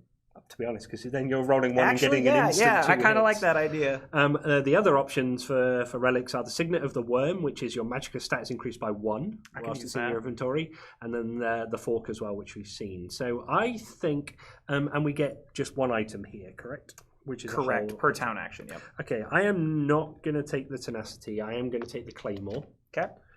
And would you like the Worm? Is that one of your options? What are the single uses? They've got the Moonlight Heart, the Meatloaf, and the Staff. Yeah. I'm going to spend both my town actions taking both those relics, because what that's going to do is the Signet of the Worm is going to up my Magicka stat to 4. Yep. I don't place this thing there, though. It's just a sort of a just always counts as hypothetical, one theoretical. more. Yep. But that brings me to 4, which means I'm now even. So now the Fork is going to bring it to counts as 5. So Oh now I have gosh. 5 Magicka, which is good because when I got that last stat, I forgot that I wasn't going to be able to roll them all because I'm capped at 3. just But capped now at I'm 3. not, and now I have lots of range. Let's go. I'm ready. I'm going to hand you my maul. Yeah. All right, I'm going to do what they normally do, and I'm just going to drop it on the ground and hope you pick it up. It's easier than training, yeah. Pick it up. Don't forget to pick it up. Yeah. All right. Okay. I'm up to level 3. I feel like a real warrior already. This is added. I'm a real warrior. I know. I've got 4 proficiency. I've got my 4 one-handed dice in there. Look at all this magic I got. I'm only on 3 on the cooldown, which I probably would spend more on that. But I've just leveled up to level 3, so I can get some of the other skills, defensive posture and combat frenzy in the next session, which you may have to play tonight. Probably not live on stream. I really want to. I love playing this game. I know. want to keep playing. Roll a d6 and refer to the movement. It's unlikely they'll catch up to us. Yeah. 1, 2. Look at them run away. And I'll also sort of clarify too that each region has a different NPC mechanic. So Black Marsh is all about movement because it's and like the difficulty of movement through a black marsh, through a marshiness. And so other regions will have like different kind of mechanics as well. Like so for Morrowind, for example, like Deslandra's like trying to go on these delves to uncover like ancient artifacts that are hidden all over like Morrowind. And so rather than the NPCs moving around, they pop up at the landmarks. And if you let them lie, the end game of those quests is going to be harder. Yeah. So it's just like, we got to go stop those, otherwise those quests are going to get harder at not the end game, like the Morrowind end game, like session 3, but like the last step of each of those quests. Yes. Have like a, hey, if this symbol activated, she's going to get, like, there's going to be this benefit, like that kind of stuff. Yep. Okay. So that one then is a lot more about going to them, whereas this we were trying to like skirt away. Right. And I, from first playthrough, it felt like the map influenced our decisions in quite a big way on each turn, but it didn't dominate the gameplay. Yeah. It kind of like we chose to like run away. We managed to jump on one NPC when it got too close to us. Yeah. Which was great. But then we knew we could get away from the other one. So yeah, I think it's certainly added something without dominating, which is also too like.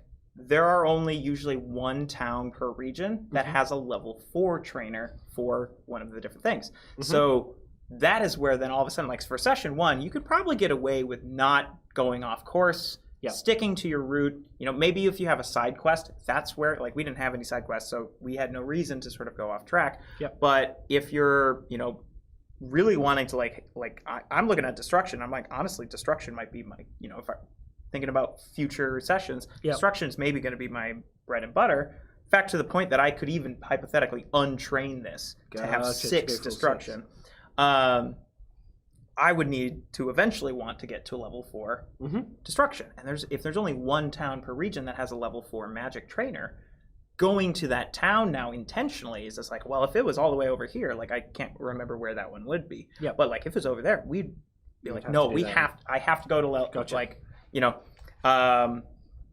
So another way where the towns, like, they don't ever, like, they're not going to bog down, like, your time because they're pretty quick, pretty straightforward, but they still have enough of that sort of temptation to, like, you want to go to this town if you're doing this build. Or, like, for example, we started in Lilmoth, which let us get double items. Yeah. If we didn't start in Lilmoth, that could very well be like, we're gonna go there. We got to go there, Understood. Okay. Right, let's get this final battle on. Let's go. So this is day 10.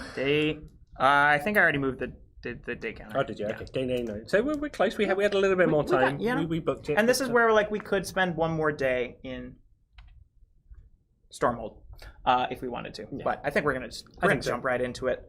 Now, why did I put that away? I need that. I don't know. Okay. Okay. So we did make it easier because we completed the side objective. Yes. And that's going to be very good because this last quest step is we're going to have to explore a delve, but we need 4 sky shards instead of 3. Okay. If we didn't do that side objective, we would need 6 sky Oh shards. my gosh. That's a big delve. That's a big delve. So we need 4.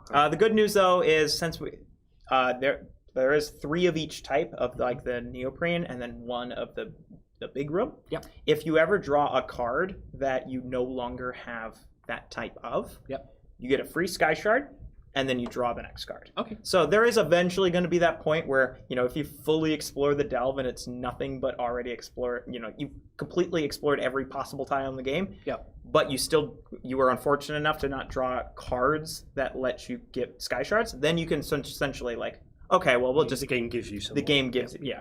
It's sort of like, if you got all of these tiles, you're good. You're good. You did your part. All right. Armed with your map fragments and newfound knowledge, you enter the cave below Stormhold with confidence in your direction and knowledge of your enemy's presence. You even manage to sneak up and eavesdrop on a few of them as they argue over where to go next. These better be worth it, an Imperial grouses as his companion, a diminutive orc, considers a branching pathway. What does she even want these crystals for anyway? I don't really understand it, The orc replies. It's something about the crystal's ability to hold corruption.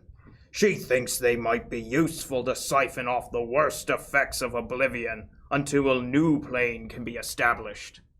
The two finally pick a route and wander off. Suddenly, finding this codex seems a little more significant than just picking up a decent bounty. Quest objective: initiate a delve. This delve will reveal 4 key locations, or 4 sky shards, before it is completed, rather than 3. Okay. All right, Let's do this. so got your starting battle form. Yeah. I'm gonna get my starting, and keep in mind the round counter is still a thing, and we haven't gotten to round six. sort of the yep. round, the fatigue rounds. But when that happens, at the start of those rounds, we both take an over fatigue, which again those do not clear, and they deal 1 true damage for each one you've got. Gotcha. And you add another one for each subsequent round of those fatigue rounds. Oh. So, we go, if we're in fatigue, the first fatigue round, we both gain 1. Yep. And then at the start of our turns, we'd take 1 true damage. Then the next one, we get another over fatigue. And then we would take 2 true damage. So it's like, you got to book it. Compound. And the enemies do not suffer any negative effects. Okay. It's on us. It's all on us. Okay. Okay, I'm started in my my big battle axe form because then I can use the claymore. Hopefully, we're going to open up with a whole bunch of enemies really clumped together, and I'm just going to go in there swinging wildly. All right. So let's see what we got. Suspicious pond. Oh my gosh, That's suspicious. super suspicious. That's weird. When an adventurer ends their turn on this tile, heal them for 2 HP Ooh. and roll a d6. I like On a 1 or a 6, deploy an enemy on the closest available hex. Enemy levels based on party size, so we would have to deploy a level 5. Okay. This is going to spawn 1 treasure, and treasures are going to spawn on the closest. I didn't mention this last time, but enemies spawn on the furthest. So, but there's no enemies. Oh. For now. Okay. For now. For now. For now. I guess either of these is the closest. So Yeah, it we'll doesn't just do it in the center. Yep. Okay. Because it could spawn enemies if we hang out there. Sure. All right. Okay. So you go first. Well, I feel like you have 4 items already. I have 3, so I'm going to go and I guess walk over the treasure, see what it is. Boop. All right. And then I can finish my movement after that. Correct. So grab the top one. What do I get? I get. Oh wait, no. You don't know yet. Oh no, yes. You got sorry. a lock. Oh my gosh. What are you doing? Oh yeah. What am I doing? So I've got a 3, 3, and a 4 to unlock. Oh my gosh. Oh, that's pretty easy though. That's like right in the middle. Yeah, that's true.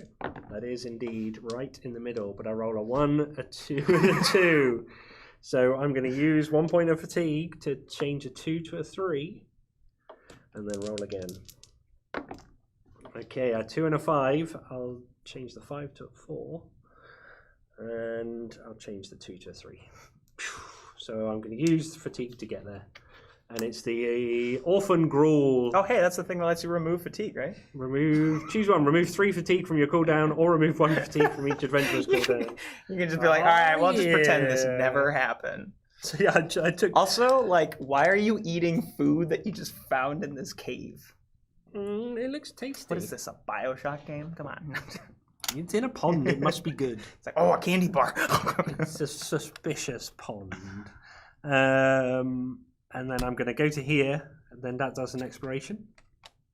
Ooh. A vortex. Ah, Oh, it's got a fell into another gosh darn vortex. Doop. All right. So I don't think we have enough of these, so I'm gonna since we're done with the map, I'm gonna just use these. Yep. So there's a shard in there. And then we're level 2, so it's got a 1 and a 5. Yep. And so you'll start with the highest first. Highest first is gonna go back there. Which is the Argonian Marauder. Ooh. Which has got 4 health, weaken, and rush. Weaken we haven't had yet. Target loses 1 tenacity, so that's when it attacks somebody, I'm guessing. And rush is the second move if it doesn't make it to somebody. And that was a level 5. Yep. And then the level 1, which will go in the next closest one, is a Bosma Bandit. He's the bowman. Hey, we fought this guy. Oh, He's we back fought for his cousin. revenge. This is Jeff. This is Jeff. So He wants vengeance for Steve. All All right, so I think you'll get to choose which of those two. There we go. And so I have moved 1, 2, 3. Do I keep moving? You After can if you want to. exploration? So I guess I want to do that. And can I move even further if I do another fatigue? No, that is just for the overlay. Okay, that's fine. Okay. I was going to try and finish in between the two of them. You see, Gotcha. And then, All right, swing so and- we've got one. Yes. We've uncovered one. Okay. Where Where do you want to put it? Let me have it on my thing. Yeah, I'll do you'll be the counting. tracker. I'll be the shard counter. All right, so what does this one do? Units are immediately defeated if they enter the central hex of this room. Enemies will not enter the hex unless displaced by a player effect. So we're playing around the outside, so we can't do the center bits. That's, Okay. And then That's you can interesting. swim your way out for 2. Oh, that's if shards. it was the second shard. Yeah. Okay, nice. We could dive into a pool of vortex. Ooh. Okay. So I am now going to hit it over the head with my axe. I believe. Then place it. So I want to try and put some attacks out there that will hit it. So I've got a stamina of 4, so I can use a maximum of 4 dice. Is that right? So I'm going to go for. You'll have to switch to one-handed though if you want to use those. Oh, these are one-handed. Yep. I'm on the 2. Or the light weapon. Oh light yeah, weapon, the light weapon. No, I just want to hit it with an axe. I can't do the arcing swing. So you can just do your I can normal just do proficiency my then, proficiency. yeah. Okay, I'm going to go for 3 dice. Okay. And try and not use up everything. Let's go for it. So I've got a 2, and a miss. So I get 1 more tenacity. Okay, so you hit it for 2, right? And I hit it for 2. Okay. Poo-poo.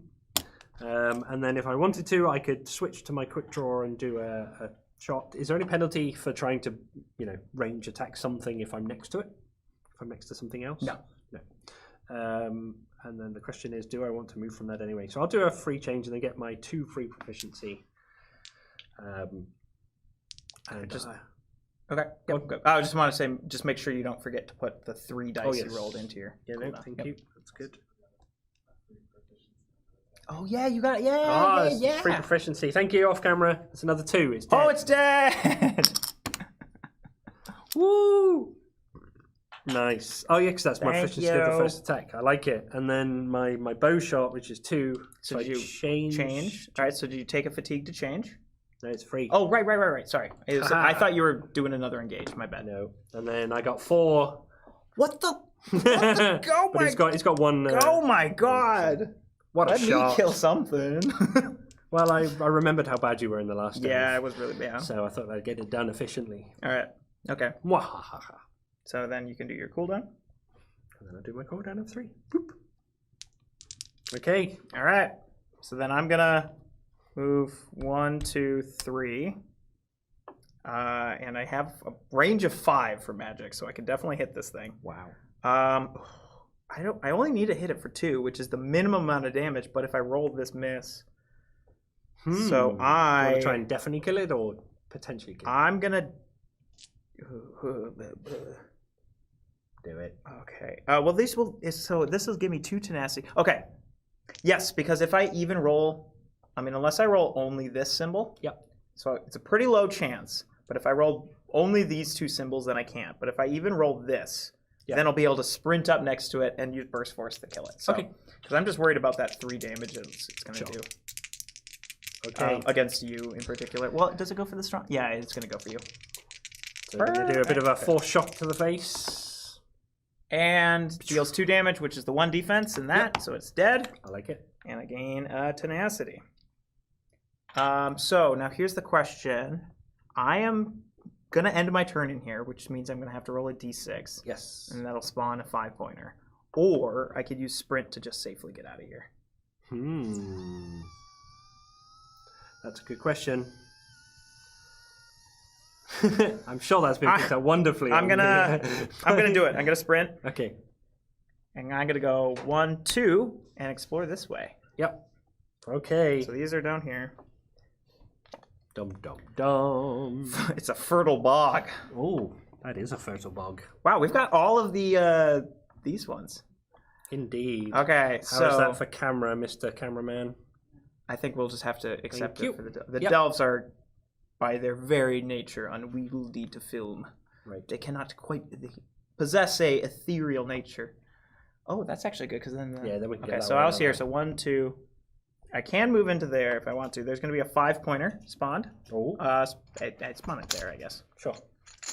And this 5-pointer is a Nord Marauder. Ooh, how much It's got health? 6 health and 2 attacks and some armor. And it goes to the weakest one, so that's I think that's both. All right, so that was 1, 2. I'll go there. Because he can only move 2. Yep. So that'll give me an extra turn. Wait, he doesn't have rush, does he? Oh, he does have rush. He has rush. In which case, whatever, I'll move up. Okay. Okay, I'm going to have to do a lockpick attempt. Yep. To disable the edible mushroom. Edible mushrooms? Question mark? So I guess, is this me, like, I find these mushrooms and I'm like, I'm gonna eat them. I'm gonna. This is just gonna be like a check can to I see if they're convince edible? myself not to eat these mushrooms? And I guess we all eat them because we're all gonna gain an over fatigue if. Okay. Well, there we go. 2, 2, and I need a 6. Okay. So I'm definitely gonna reroll Come on, this. let's go. Oh, I'm gonna reroll it. 3rd attempt. Oh, 6! Yes! 2, 2, There we 6. go! Nice. Okay, so these mushrooms are not edible. Don't eat them. Don't. eat the mushrooms.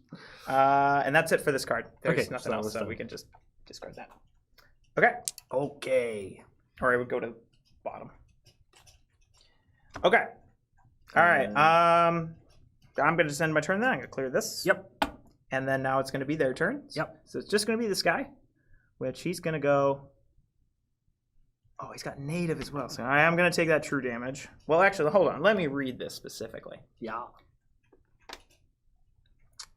I knew it was going to say consult the gazetteer. And like, Yeah. Target takes true damage equal to their current tenacity. Okay, so... You take 1 point of true damage. Once per battle, when you would take damage, you may choose to prevent. So I'm going to see. I might use my war skills here, Okay. depending on how he rolls. Sure. So he's going to roll 2 against me. I'll do that for you. Yeah. Maraud. How much? 2 points of damage, so you take So 3 total. I would take 3 total. I'm not going to war scale that. Okay. I feel like I'm going to hit. There might be something very much worse. Okay. So I'm going to save it for when I'm like about to die. Yep. Okay. Okay, I like it. Then these clear. Clear. And we go on to... Okay. Was that round 1? That was round... Yeah, you sprinted Yeah, up. that was wow. right, yeah. It's like you're so Right. far into the dungeon. And then I think I made a misplay earlier when I said to just put those back in the bag. We put them off to the side, and it's only when we clear the bag Gotcha. So we go through in all an the encounter. different- But at the end of a battle, everything goes back in the Gotcha. bag. So it does mean like hey, you could actually have a bunch of battles in a row where you fight similar enemies. So it's like it's not guaranteed you will see everything. Gotcha. But we do go through everything before we cycle back through. In like go. this, yeah. So Okay. it's at the end of the encounter you add everything back to the bag. Okay, so round 2 starts with me again. Yep. So I guess I'm going to do a nice quick 1, 2, 3, 4. Now, does the Yes, that trigger? would trigger. Do I have to stop? Well, it would interrupt and then you can keep Interrupt. moving. Okay, so let's do that then. So let's pull Okay. the card. Oh, What shape do we have? so we can't do that shape because Yep. we've already explored it. So we're going to just gain no. It's Do you want to take the next card to get the next shape? rules question. So I know when you run out of tiles and you keep drawing, you get. But if I drew this Shape. shape, and we are already out of it, do we gain the sky shard right then and there? That is how I've been. Okay, okay. Okay, perfect. We'll be considered. Okay, Done. so yes, we get a sky shard there, but then we have to draw a new one. Nice. Okay, darkened hall. So take the one on the middle top one over there. Yeah. Okay, there we go. Darkened hole. Let's go this way. But I know the Does it matter if they touch here or? Oh no, that's fine. Because we've got those 2 touches. And so once these are actually connected, Yeah. this is now all Oh, connected. perfect. Yeah. The only downside of doing it like that is that would block off this if we wanted to go back and explore, but I think this is probably... Yeah, we'll get that It's good to have that. one. And it's better for the camera. Okay, so, oh gee. All right, so we're going to spawn a treasure, Oh, nice. but we're also going to spawn... Oh, there's only one enemy hex in here? Okay, never mind. I was going to be like, we're going to have to spawn a 5, a 1, and a 1. But there's only Just a one. 5. Oh, I should have read the card here. Hold on. Oh, go on. Read the card. All right, so it's going to go face down first. Oh, okay. Ignoring, which means like it's not, we're going to even have to like rotate it once we actually flip it. Yep. But place this tile face down, ignoring door icons and attaching it with only one side touching the connecting tile. Which it was anyway. Well, no. Oh, yeah, because of the connecting tile. Yep, Yep. because this is not a connecting tile. When an adventurer would enter it, flip it face up, rotate and populate enemies and tokens. Okay. So we actually don't know exactly the layout. So Gotcha. we Interesting. don't know there's only one enemy spawn in there. Who knows? I what could- thought I saw a... Okay. No, I didn't see it. All Okay. right. Cool. Okay, so we'll just put that there. And I can finish my move. So that was 3, so to 4. Yep. And now I'm going to switch to one-handed. So that's a fatigue. Yep. And then I'm going to sword and board and proficiency and do... So this is each turn, so I get a free one from that. Yep. Oh, yeah. Boop, I got some. So I'm going to try and hit it with quite a lot. Wreck his day. Come on. So, I've got 2 hits, one of which goes into here. Okay. And then my sword and board says deal 1 damage to your target, unless I rolled a 2 and a 1. So the other one says deal 2 damage to your target. So I deal 3, 4, 5 total. And then so it's got the 1 point, so 4 total then. So 4 because of the defense. Yep. All right.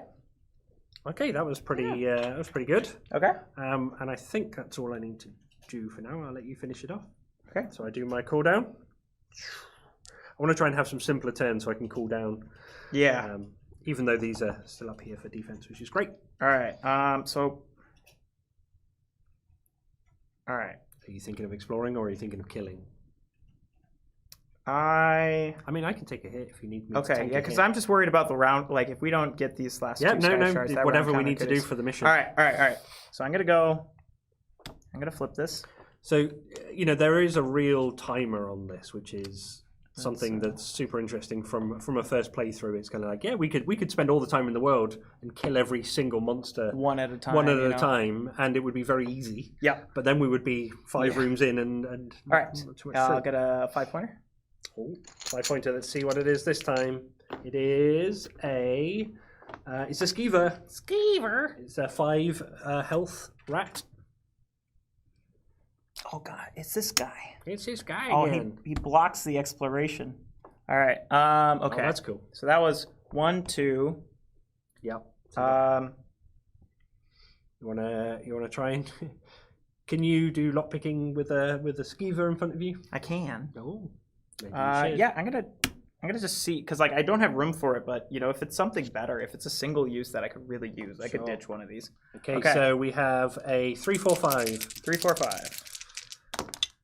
There's a 3. Yep. Doop. Oh. Reroll on both. Go for it. Yeah. If you don't unlucky there. So third attempt. Yeah, I'm. So that would take you 3 fatigue. No. So you got a 2 and a 6. So a 2 to a 4 No, is 2 and a 6. I'm not doing it. Yep. So we do Okay, not. so And it that just goes breaks. to the bottom of the pile. Don't even look at it. Nope. God, that's really tempting to look at it. What would we have got? Yeah. But no, we shouldn't. Okay. All right. So So that's the first one we haven't unlocked, by the way. I know I have been spending a lot of fatigue to open these things, but how much does this skeever roll? It rolls for 3. All right. Well, I'll probably be war scaling this skeever then. In which case, I'm gonna roll these. So magic. Yep. All right. Oh wow, 4 damage. 4 damage. So it's got the 1. So 1, 2, 3. Yep. So it's got a point in Oh, defense. hold on. I'm going to use my Scamp Crusher to gain life fatigue to ignore it. So then 4 damage. 3, 4. Still doesn't kill it. No, I know, but that's okay. Or wait, actually. Sorry. No, I'm not going to do that. Because, Yeah. so 1, 2, 3, right? Yep. Okay. Hear me out. So I deal that. What does this thing do? I'm hearing. Place a fear status die on target enemy and gain 1 light fatigue. Well, hold on. I might not want to do it to that guy. Oh. Well, let me see what fear does. I mean, that would help. Yeah, I know. That's why I'm thinking fear. Unit cannot use non-proficiency skills. So it would not. It would essentially turn off his native. Okay. Which, yeah, I'm going to do that guy instead. Okay. Because I am in range, right? Because I'm in the adjacent, right? Yep. And 1, 2, 3, 4. You got Yep. Let's do it. Okay. All right. Boom. So those down there. Fear. Now, this is why I didn't want to do that thing. Because I was going to have to, if I wanted to kill it, I have to switch to this. Yes. So I'm going to gain a life fatigue to switch Yep. to heavy weapon. And then Gain do- another life fatigue because I'm taking a second engage. Yep. I'm going to use my maul that you so kindly gave me, switch it to 2, and kill it. Nice, because it's already taken. Because it's already taken the defense. So. Okay. All right. Sadly, it is still blocking the exit, though, because it is For now. it's giant rat. All right. Okay, and then these will clear. Yep. So I've got my magic. That's good. So you saved me from 2 true damage, which Yeah. is awesome. All right. So, And you've got that defense to... Yeah, exactly, to absorb some if I need to. All right, so it's going to take its gonna turn. 2 proficiency dice, which it is allowed to do, and takes 2 hits, which I can take those 2 off. Yep. You're good. Put them into there. Okay. Nice. And that fear stays. Right. Okay. And then my gruel, when can I use this? On your turn. So now we're entering round 3. Okay, entering round 3. So I can do that at the start of my turn and get them back before I choose what I'm doing. Remove 3 fatigue. You only have 1 fatigue. Do you want to use that? Oh, is it only fatigue? It doesn't just take the next 3. Well, it's because it's the fatigue dice. Gotcha. But you could do the remove 1 from everyone if you wanted to remove 1 from me. But No. Okay. then I would get this back a turns faster. I know. Exhaust slots deal 2 damage. Ah, see, I didn't want to defend those. Now I can't do the thing. Oh, I mean, you could choose to not. You don't have to resolve those active dice. So if you wanted to put them back and take the damage instead, you can. No. So what other options do I have for hitting this guy at this point? Because I've used all my proficiency At this dice. point, quick draw Quick draw is this, so I could do that. or knife throw, I guess. Right. Which I'm in that, so I could do. Although I can do one or the other, can't I? Yeah, because it's a free. And it's got one thing, so it'd be. You could also just like give him some space. He only moves 2, so if you just like run away, Sure. like sort of run up towards me. And what's my range? I guess it does. I don't even need to do that, do I? Yeah. I can just run up to you. Okay. 1, 2, 3, 4. Okay. Or I know that Yeah, doesn't. that was the connection. That was the yeah. connection one, so that isn't another one going Yep. this way. Okay. Yeah, I'll do that. Okay. We can kill him in a bit. Yep. Okay. So my turn. So then I get these 3 back because that's important. Boop, boop, boop, All boop, right. Scariest part of delves. boop. Do it. Let's go. Okay. Yeah, move me up. Okay, it's one of the 3. The Wandering Argonian. When revealed, find the level 10 enemy Argonian Stalker and put it into play on a vacant hex on this tile. Okay, that's on you. As in, Am I the Argonian Stalker? Wait, hold on. Make sure we can explore. we want to explore a different. Yeah. So if you. There we go. Okay. Well, actually, yeah, because no, I think that actually we could do this, but if we, depending on what we draw here, if we draw that, we are punished if you draw a tile that you can't place. Okay. So we want to let's do make. it safe. Yeah, let's just do it safe. So We got options. Yeah. we got options. Okay, Hopefully that's so still in camera shot. We'll be if told. you, oh yes, Tens are over there. Do you want to try and find it? What is Yep. it? The Argonian the Stalker? Argonian Stalker. Element Oh, of surprise. When an Argonian Stalker is deployed, it takes an immediate turn. The Ah. nearest adventurer may choose to gain 1 over fatigue to ignore this effect. I think I'll just war scale it. Sure. So So- 6 health, please. We're okay. 6 health. So I will let it. Come on. Okay, do you want to finish your movement? Oh right, yeah. So that was 1. Where's it go? It's gonna go for the weakest. So it's gonna go for me no matter what. Sure. Um. So we want me to be able to come by you and hit it. Yeah, as well, so- So yeah. If I stay put, then he'll block us, and we don't want that. we don't want that. Does this spawn a treasure? It does not. All right. So. Oh wait, no. When the Argonian is deployed, it takes an immediate turn. Sure. So it's gonna interrupt my movement. Okay, so So- it comes towards you. Yep. It's gonna come towards me. All right. It's gonna stun me. Unless you war scale it, or is that? No, that's stun gonna anyway? just be damage. Okay. Which one of these is stun? Argonian Stalker. Stun is You the- definitely got stalked. I You got- should have seen it coming, being got Argonian stalked. yourself. All right, so it's got stun, which it did, and that's going to roll 3 attack dice against me. Okay. I want to do the honors. I'm probably going to just war scale it anyway. 4. 4 damage. That would kill me, so I'm going to war scale it. So no. Whoop. Okay. All right. Now I get to continue the rest of my turn. Okay. But I am. Oh no! I'm stunned, which means I can't roll dice on the turn that I'm stunned.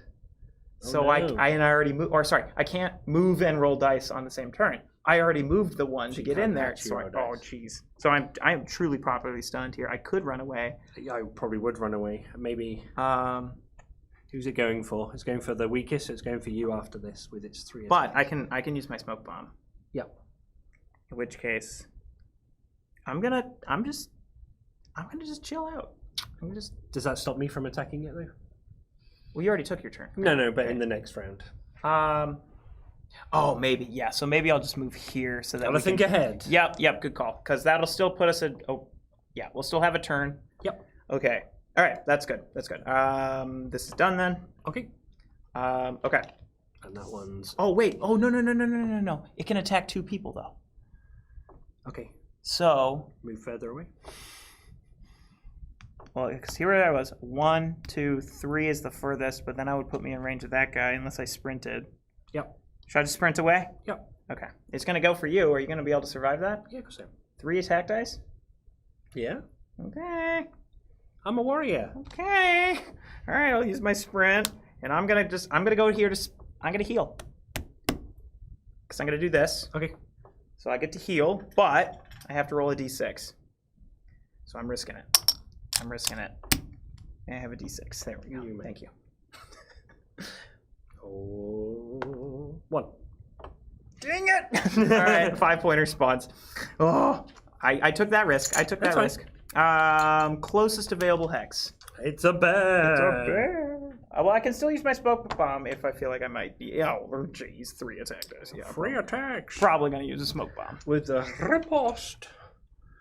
It says, any turn this unit is damaged by an adjacent opposing unit, it will deal then the same damage number back, as long as it was not So defeated. riposte. Riposte. 2. So, 2. Okay. Well, I can't roll against it anyway, because.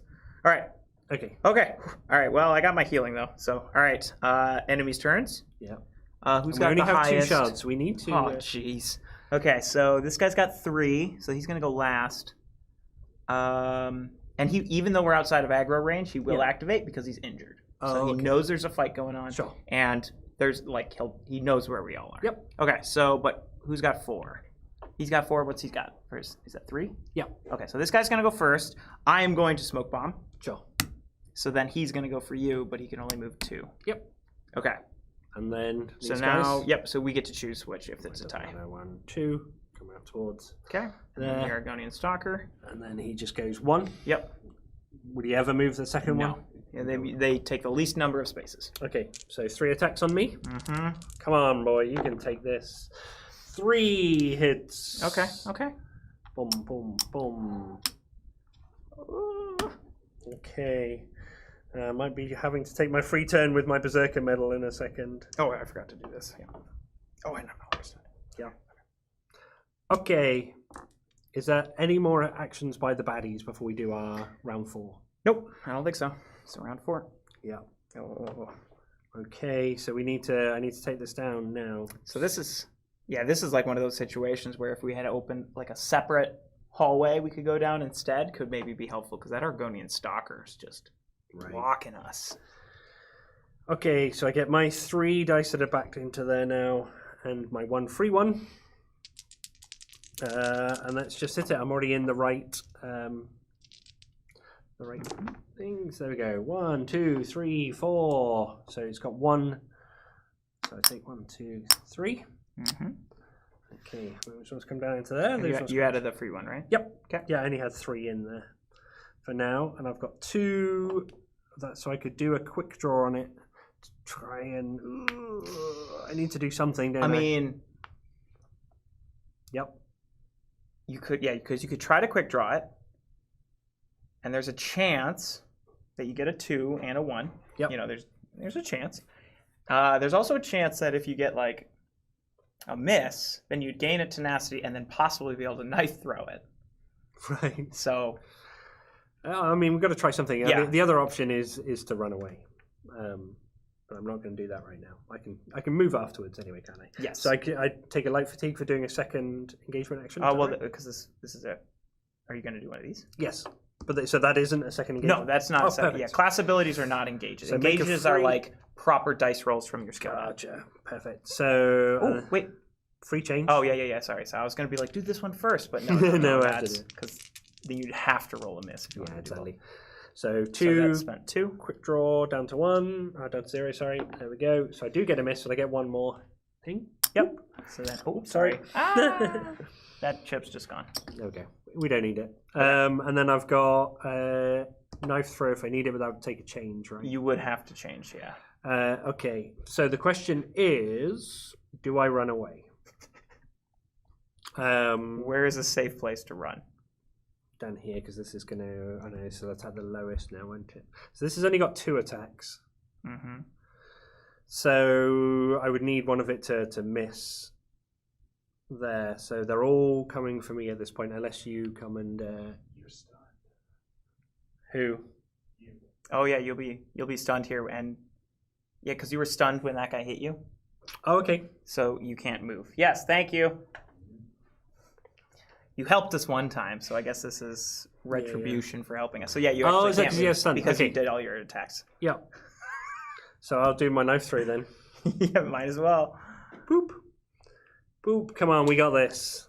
Oh, no. No. It goes back up to 1. And you can't use the same class ability twice. I just keep throwing knives at him. Okay. You don't have any items to help you. Oh, Berserker's Medallion!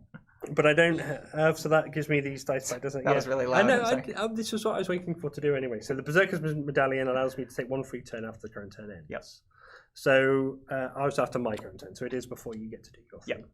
Okay. So don't forget, you still get to Do clear that, that, so though. I get the cooldown. Because you will have to break through its defense once again. I'll tell you what I'll do is I'll use the gruel, so we both remove the fatigue. I don't have any, so you just I'm remove. still going to do one anyway, because then I get 3 dice. Yep. Do. So then you can remove both And the this- fatigue, so. Oh, yeah, because I'm doing 3. Yep. Okay. Oh, and now you could run away because that stun cleared, yeah. The stun If clears. you don't kill this guy. That goes in which there. I'm hoping that you goes in do. there. That goes in there. Okay. Okay, so now this is your second turn, right? So this is now into my Okay. second turn. So Okay. I cleared the stun. I've got my things back, and now I'm going to try and hit it upside the head again. Yep. You got the sword and board already lined up. Yep, got that lined up. So I'm going to go for these 3. Get your Do I get free. my free one? Yep. Oh, we're back in it. Oh my god, that Berserker's Medallion. Smash. Yes. 4 points of damage. Nice. Four places there. These ones come into here for defense. Which is going to help because that guy's going to come up on you. Boop, boop. Sadly, you can't run through this guy Free because he one. does block it up. Yep. And we're good. Okay. See, I told you I had it in Nice. hand. Yeah, that was... Whew, I got nervous there. I was like, what I items know, can I you heard use? it. Okay. Okay, can you get away from the bear? Is Yes, the yeah, I question. can get away from it. All right, so this will come off. Yep. Well, actually, no, maybe I can't because I only can move 3 unless I get a miss. You don't want to put yourself in range of both of those. No, I think maybe I'll just try and... I think I can just kill the bear. So I'm going to go here because this guy's melee, right? Yeah. Correct, yeah. Okay, so I'm going to go... no. Sweating. Oh, wait, who's this guy go for? The weakest? Weakest. So he'll go for you regardless. Okay. So I'll go there. Is it? Oh, yeah, if he can reach. Because he can reach both, yeah. And it's the same number of hexes, so. Yep. All right, so I'm going to go there. I'm going to switch to Magicka. And then I'm going to roll. Oh, did I do my cooldown for the second one? I didn't, did I? That's the whole point. So the end of my second round, I get another cooldown. Yeah. Right? Yeah. Okay. 2 turns in a row is complicated. I like it. Okay, I'm going to...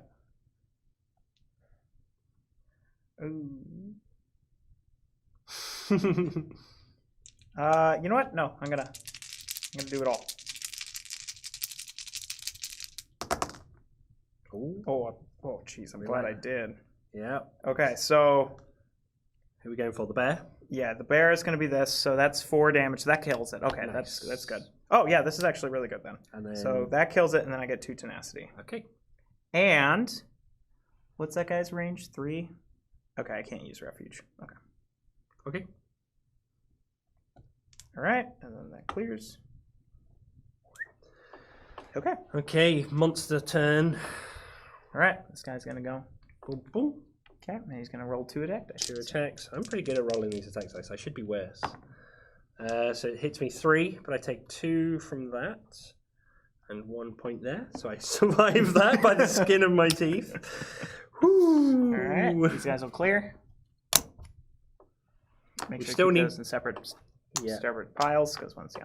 We still need 2 more shots. Yep. Okay. We gotta book it. We do. We do. Yep. You need to kill that. Because I need to go and explore. Right? Okay. I mean, I also have sprint, so I can. But I mean, you should go first, and then Yeah. hopefully maybe you can move in such a way that I can get Okay. past you.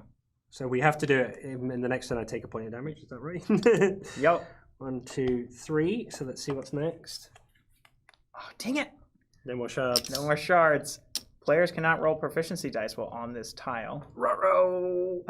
Oh, but hey, if we trigger this trap, each enemy on this tile will lose 5 HP. Oh, okay. So it's going to spawn a 5 and a 1. Yep. I'm I'm coming thinking straight across. like that, or like you You could do that, and yeah, let's do that. Yeah, I like it. because this is like the healing room. So It is? Oh my gosh, I So need to maybe get to the healing yeah, room. you got to get to the healing room. We're still in it. So we need a 5 and a 1? A 5 and a 1. So 5 And is a there's big... no treasure Oh, spawns. it's the Voroplasm. Voroplasm.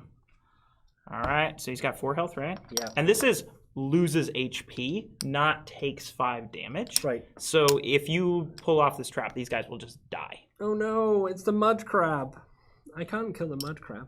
All right, here's the question. Yes. If I put the mud crab there, you can't get to the healing room. Right. Well, I've already moved Well, 3, so you'll I die. can't do it this time. So I assume you already moved 3. Yeah. Oh, so you're gonna die. I'm not gonna... Well, no, I just run away from it. I come around this way. No, I know you're gonna die when you get fatigued. Oh no, barnacle crab? No, that's negative status die. Is there any other healing? You don't. Don't. So, because you already moved 1, 2, 3, so the Yep. most you can move is 4. In which case, you probably want to just move away there so that I can cut in. See if in. you So can do we it. should put him here then. Okay. Boop. All right. So I can do 4. Oh, and there's a treasure. There's no spawn though for it. There's no icon. Ah, there's no icon. Okay. But cool. if you go there, then I can't get in. So I'm saying if you go there, Why can't you go this way? because these guys are blocking.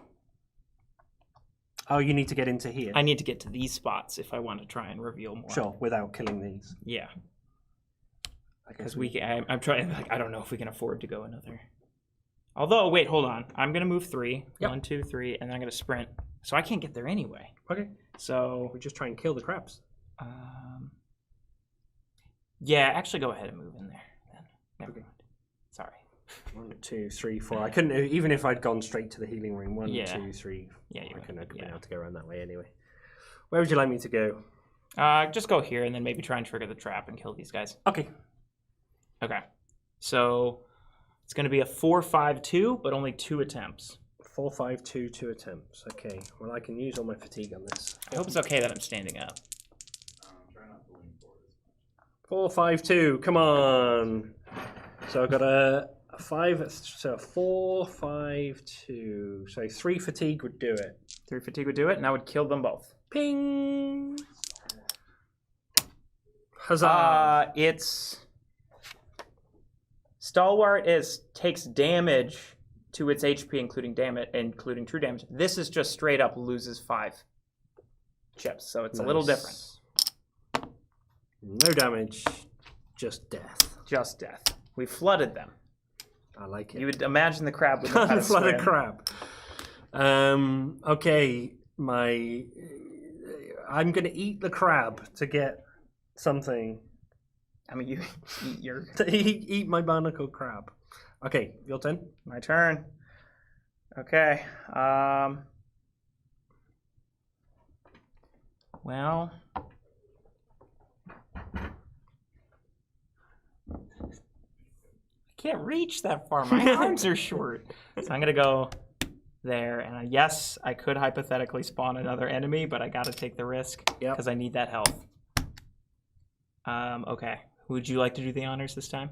For which one? Just Rolling the rolling. d6. 3. Oh, we're good. We're good. Okay. So then enemies are going to go. Yep. It does have rot. Oh, no, because it's feared. Yeah. So the closest 1, 2, 3, 4. 1, 2, 3, 4. It's going to go for the weakest, so it's going to go towards you. Yep. Okay, that's it. These clear? Yep. Fatigue round. Over fatigue. So we take a. Yep. Oh, I get these back. So when do we take damage from At the start of your turn. for each one of those in there? Yep. Boo. So, yeah, I think you just die. Yep. So I get knocked down. So close. I had all my dice back. And I don't have any way to heal you. This is why I should have taken restoration. You say this? We didn't take restoration. Like, I have all this magicka, Not much and I healing should have between taken us. restoration. I wanted the damage. I know, right? Well, it's good I to got show that we're greedy doing. with the damage. And we've also turned out 4 things in a row with only 1. Yep. shard. Okay, so Try and. we should have also taken. There was that Moonlight Heart in the last shop, which is when you would take fatigue, any kind of fatigue, including over fatigue, add a health to it, and it can take like 4 or something wow. like that. Like we should have taken. We should Yeah. have taken that because I think we would be sitting really with pretty. my dying breath, you can drag me out, and we can go back to the shop. Okay, so do you want to go and explore one more just to see? I mean, Yeah. you need to get 2 more shards. Okay. All right. Here we go. So 1, 2, 3. You take your point of damage. No. Fine. I'll take my damage. All right. No way. Look at that. Look at how many 2 shards more it spawns. shards. Okay, here we go. We are still in this. All right. I'm gonna spawn. I'm gonna do it like that, so the enemy spawn as far away as possible. Because I was here, right? Yep. 1, 2, 3. Okay.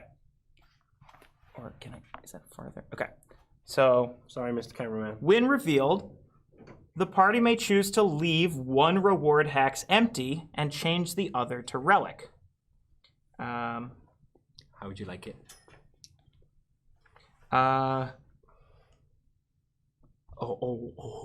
Okay. I think we win. Oh my god. All right, could I have this is the 3rd Sky Shard, so replace each enemy on this tile with a level 20. So actually I need 2 20s. Okay.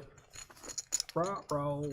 But that's okay. I'm not planning on fighting these guys. So Okay, good. And they don't have far They don't have a aggro. rush.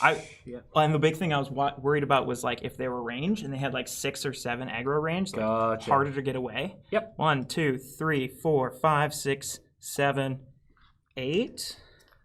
And then the other one has 10. 6. Oh my god, these things are huge. Yeah, so it's... Okay. I mean, I guess I'll just spawn these, but I'm not going for them. Yep. All right, so I do need to actually step in there. So I was here, right? Yep. 1, 2, 3. So that was so I'm gonna have to sprint. Yep. Which I have the tenacity to do. So I'm gonna sprint to go 1, get the 2, 3, 4. So we get those two for just stepping into 1, that 2, 3. So cavern. 3. We get the 2. So we've got the 4. Then 1, 2, 3. I'm outside of range. 1, 2, 3, 4. I'm outside of range. So we can fast travel out. Okay. We did it. Because I'll just fast travel out at the end of the turn. Take my body with you. And we get out of there. That's crazy. Oh my god. That was like the perfect tile. Holy crap. That was pretty close. Yeah, there was a trap that would have triggered, but it only would have dealt damage to them. Sure. Not to me, but I could have taken the fatigue. So Yep. I'm just not even. So the throne room was the final room. So Throne room let's- was the let's final. show everybody, Oh yeah. on Let's show the close-up. room that saved our life. We ran through. So I was, knocked down. So I didn't get another turn. I was taken out of action. But the throne room has got the final 2 shards in it that we needed. The largest hex group, which is what we put on there, it spawns the larger enemies if it's the end. It says the light at the end if it's the final one, and then some traps that it could have set off. So, Which only would have hurt them. So that's why I was like, right. I just skipped it because I'm like, I don't. Two I would have strongest just. enemies on the I'll side. just say I auto failed it and just didn't deal the Yep. damage to them because I didn't. And Andrew has something for us. Do we know? Oh Quick, no. quick question. Yep. No. If they were dealt damage, What? they would be in threat range of you always, yes? Not for the purposes of leaving the delve. Well, I mean, because you would not have a choice with a trap. If you accidentally... No. succeed at- So in order to fast travel out of the delve, it's not that you can't have any enemies not active. Okay. It's just you have to be outside of their threat range, which threat range is still a stat even if they're active. Like, for example, this dude over here who's at 2 health, like, it's okay that he's still alive. Yep. I was going to say, if you take this away from me. I want to take it away from you. No. That was really close. No, that's a good point, though. Yeah. Okay. So we uncovered the delve, and then we got out of there. It was a tough assignment. Yeah, it was. But you managed to find the tome before your rivals and make it out of the caverns alive. Love how the tomes were just like sitting right there, like all these big guards, and they're like, we don't care about that. And for the record, again, because it's my first playthrough, the fact that I was knocked down but you weren't meant that we were still successful as a group. Yes. If I had died, then we would have lost. we But would've yeah, lost, yeah. even Okay. if we're doing 4-player and 3 people die, and you have one person that gets running that final gauntlet, hey, it's all good. All right. Returning to Lilmoth, you turn over the text to Famia Mercius, an imperial woman and the co-founder of Cyrodiilic Collections. Her face changes from excited to grim as she carefully pages through the first few chapters. This is undoubtedly an important Argonian artifact, and you have our thanks, she said. Given what you saw on your journey and the information contained within, however, it may be unwise for us to display this volume publicly at this time. Still, we can't thank you enough for your service to our group and to the Argonian people. Even if this volume doesn't find a place in our public collection, it will serve as an invaluable resource for researchers on Argonian antiquity. And so we have completed the quest. And so we don't have it listed in the demo thing here, but how this would then work is there would then be a blurb sort of explaining, okay, what next? Where to go next? And so these quests have, at the end of every quest, there's always going to be at least 3 options that you can choose. You can stay in Black Marsh and continue the evolving Black Marsh story. Yep. So, for example, I can't remember exactly how this ties it, but all of these quests in Black Marsh will tie into a different Black Marsh quest. Yep. Can't exactly remember where this one ties into, but I know for just the point of an example, there's like the Mages Guild one where you track down the beasts that are infected with they've got something happen to them, and during that investigation, they find out it's like, oh well, this is like connected to this kind of lab, and it's something Deslandra's up to. And so, as we mentioned, earlier, there was that bit where they mentioned, like, well, why does she want this text? So this would then carry over into another quest in Black Marsh that, Right. kind of. But the way they are designed in such a way is that you can start. They're almost like these story loops. Yep. You can start at one point, and because it's only ever going to be a 3-session campaign, you'll never fully do that whole loop. Sure. Which means that like you can enter the story at different parts, but it all feels like the story keeps moving forward. Because then after the end of second session, then it'll be like, okay, we've tracked down Dislandra, we found out what she's doing in Black Marsh, and we're gonna go put a stop to this. Like we've been tracking her progress enough. The other options though is you can also choose to stay with the same guild. So if it's like, hey, the Undaunted, thank you for your services, and we actually have something else like in Morrowind. We want to send you on like so same guild, different same region. guild. It's just like, oh yeah, and we've been picking up that dust, like this shadowy figure we're tracking. Not everybody knows who Deslandra is, so it's like she's sometimes just referred to as this mysterious figure. Might be like, hey, we need to send you to Morrowind. We're picking up some stuff there, Bad vibes. some bad vibes. And then you might go there. So every quest then, so it's like you can stay in the same region, continue the evolving story of that region. Mm-hmm. You can, but a different guild. Yep. So you'll be contracted by a different guild. You can stay with your same guild and sort of expand the evolving story with that guild. Mm-hmm. Or if you, and this is like, they're probably going to have the least amount of, like, there are some that have strong thematic connections between this one, but this is probably the one where it's like, okay, we need to change the scenery. So you'll have a different guild and different region. Wow. Yeah, so there's always going to be at least those 3 options. Yep. And then as on top of that, there might be some quests where, depending on how the quest goes, you may or may not be able to have an additional option. Okay. Like, not to give any, like, I don't want to, like, spoil anything, because, part of these quests are reading through it, uncovering the story. Yep. But, for example, there might be one that involves some kind of prison break. And depending on if we can bleep that out, right? What? That's a hidden bit of. We haven't. Right. I'm just saying hypothetically, and then there might be a situation where, depending on if a certain like a quest enemy, escapes or not, it might then, like, if they escape, it might then lead into a quest that's all about tracking them down and taking them out. Or if you let them, if you stop them from escaping, then it's like, okay, well, they're not escaped, so that next quest, that option, wouldn't be relevant because they didn't escape.